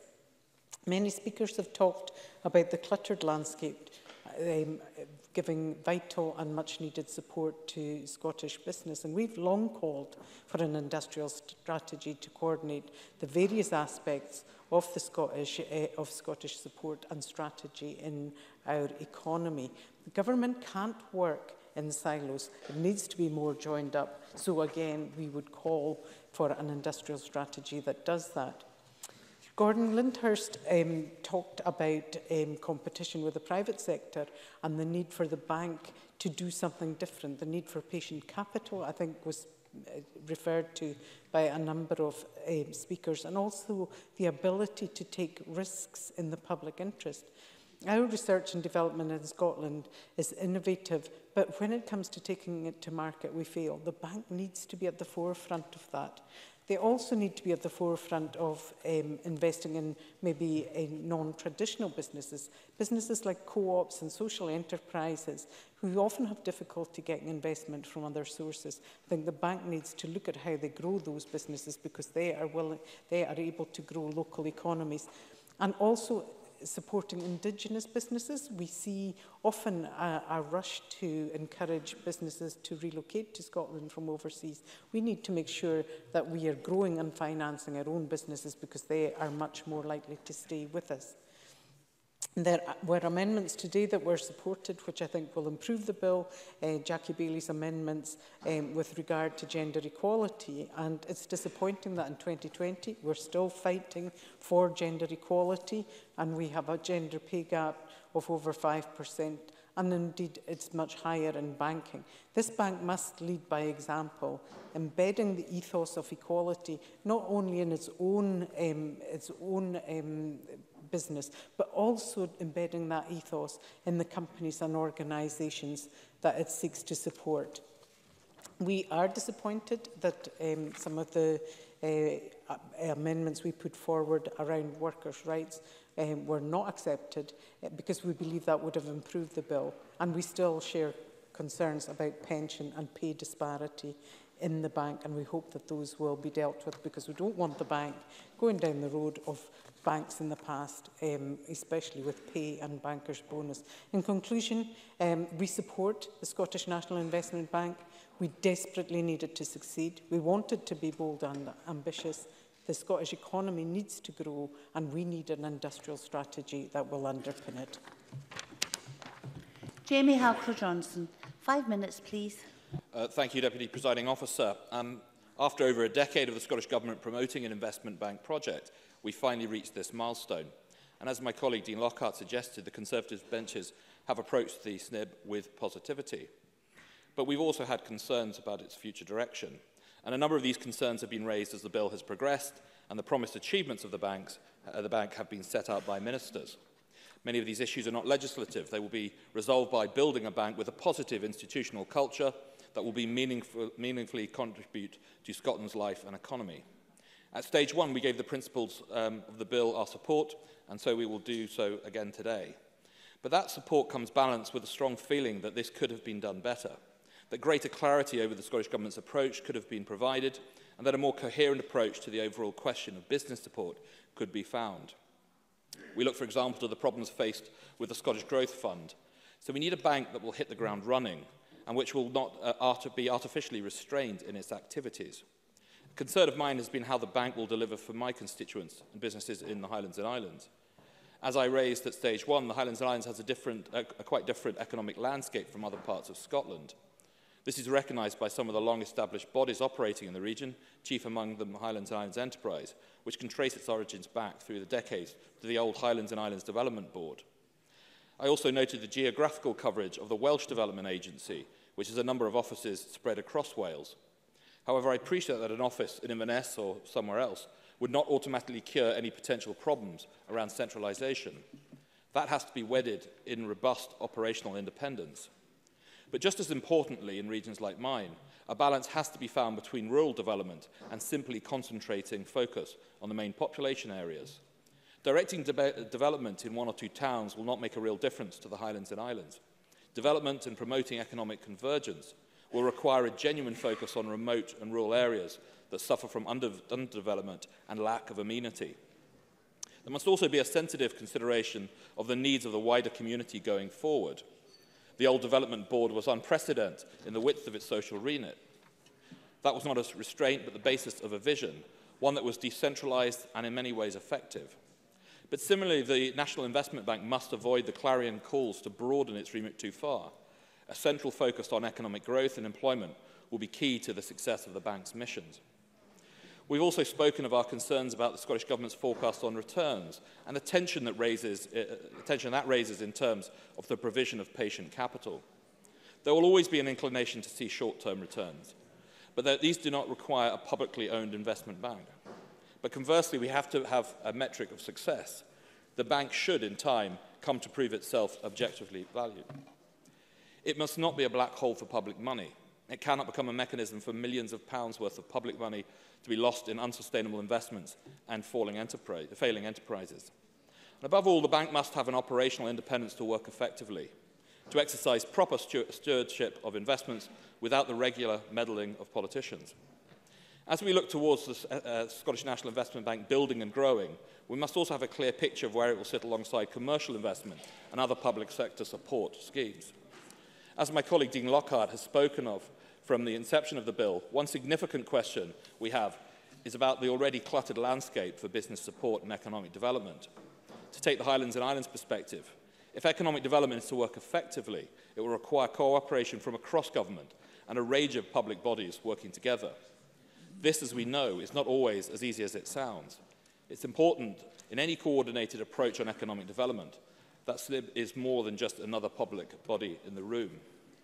To turn to some of the other contributions today, Gordon Lyndhurst highlighted the success of the Finnish model and called for more clarity on how the bank will operate within the current landscape. Dean Lockhart highlighted the operating cost of £20 million per year, but also how they fitted in with the £120 million operating costs of all the existing enterprise agencies. And the bank will need to demonstrate its transformational impact. And he rightly highlighted the issue of demand, a problem which has impacted on the success of the Scottish Growth Scheme. And I'd also agree with him that this is the easy part, and this was an issue that I think Richard Leonard rather suggested as well when he talked about world-beating legislation but needing world-beating action. And the Cabinet Secretary talked about his ambition for the bank and its potential, but it really needs to deliver on that. And just an aside, it was good to hear that Alec Neil has reassured us that he intends to be around for at least the next 50 years, although I'm not sure how well that will go down on his own front bench. Presiding Officer, the Scottish National Investment Bank will be measured on its outcomes, not its intentions. There is, as the Economy Committee has explored, a significant number of shortcomings in businesses support in Scotland. Whether the bank is the answer to those remains to be seen, but it does have the potential to do a significant amount of good, but it must have an ambitious and positive vision for all of Scotland. Thank you. Thank you very much, and I call the Cabinet Secretary to conclude our debate. Thank you, Presiding Officer. I think the debate in itself has been quite constructive and consensual, which I think does reflect the widespread support for the bank. I think the bill process has helped strengthen it, give it a stronger footing and help capture the aspiration of others. I want to pick up on a few comments that other members have raised, but I plead to members to avoid the abbreviation of the Scottish National Investment Bank to SNIB, because it means different things to different people, particularly in the west of Scotland. So if we call it its full name or abbreviate it as the bank and not SNIB, as Dean Lockhart did, not to name any individual members, but that did come up in the course of debate. But serious points, Willie Rennie raised a very important point around the bank mustn't be seen or indeed invest in what might be perceived as failing businesses. Not getting into the definition there, but it is about investment for now and the future and not be seen as responding to pressures of parliamentarians. It will have that operational independence. It will be ambitious, although I would want to confirm to Jackie Baillie, I have reached out to the Treasurer around further reassurance around financial transactions and borrowing limits, and once I have a response, of course, I'll share that with Parliament. But we can still be ambitious in the scale that I've set out in terms of what we want to do. To Richard Leonard, he spoke of the patient finance, and how Richard Leonard has been so patient in waiting in the Scottish National Investment Bank. I would want to gently point out, though, that the Labour Party was in power in Westminster for 13 of those years and in power here in devolution for 8 of those years. But there is now consensus on what we need to do and get on with that job. I would say, though, that we have a very active industrial policy which is guided, which leads to the actions around supporting the economy and industrial challenge when they come forward.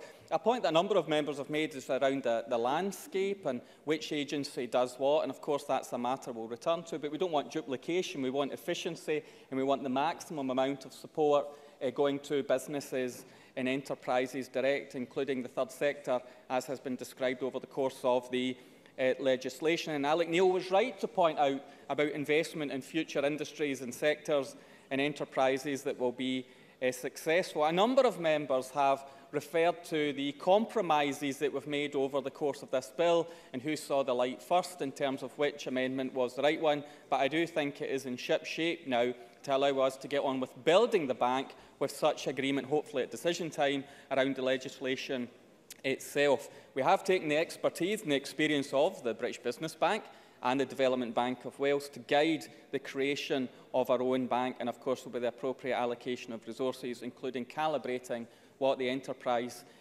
family will do as well. So I do believe it will be transformative. I do believe that the missions are guided by the grand challenges that we face as a country. I do believe it will support small and medium-sized enterprises. I do believe through the design of its financial products, we will be crowding in investment rather than crowding out investment, delivering that additionality, ensuring sustainable economic growth happens that otherwise would happen, that we'll do it in a sustainable and in an ethical way, and that patient capital, that patient finance will be transformational to what we've done before.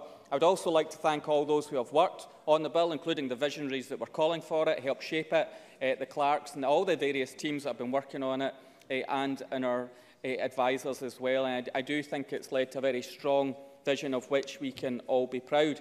So, next steps, parliamentary input will be into the establishment of the bank, including the government publishing the draft missions for consultation, taking that forward in the fashion that I've described with such clarity and support and consensus around those missions. And of course, as all members have reflected upon, build the demand for the bank so that there is indeed a queue, a pipeline of investments that we can make, and all the necessary recruitment and organisation building is going on at the moment. And whilst we build the excitement for the bank, ensure that it can deliver a very active economic policy that will support the vision that we've set out. So I do believe that we are right to be ambitious for the bank, the scale of ambition for the bank. I do believe with the determination and the impetus that it's had so far that it will absolutely be a success, and I'll reflect further on the comments that have been made by members. But I appreciate the joint working that has taken place to get us to this position today.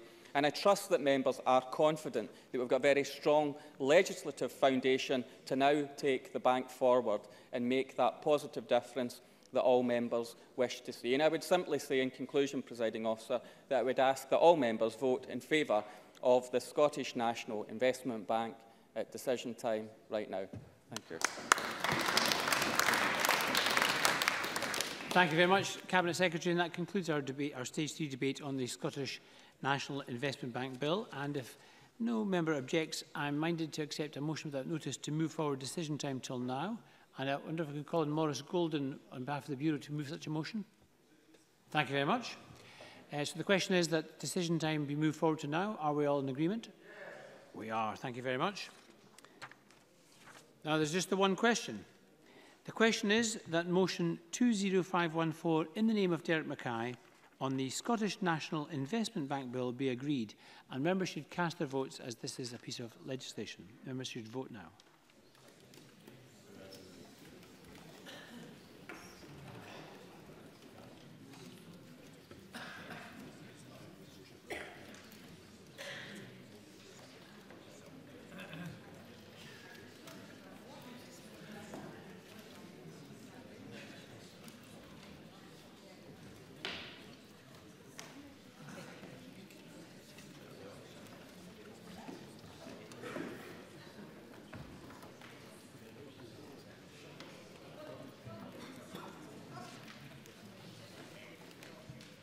The result of the vote on motion 20514 in the name of Derek Mackay is yes, 113. There were no votes against, there were no abstentions. The motion is agreed and the Scottish National Investment Bank Bill is passed.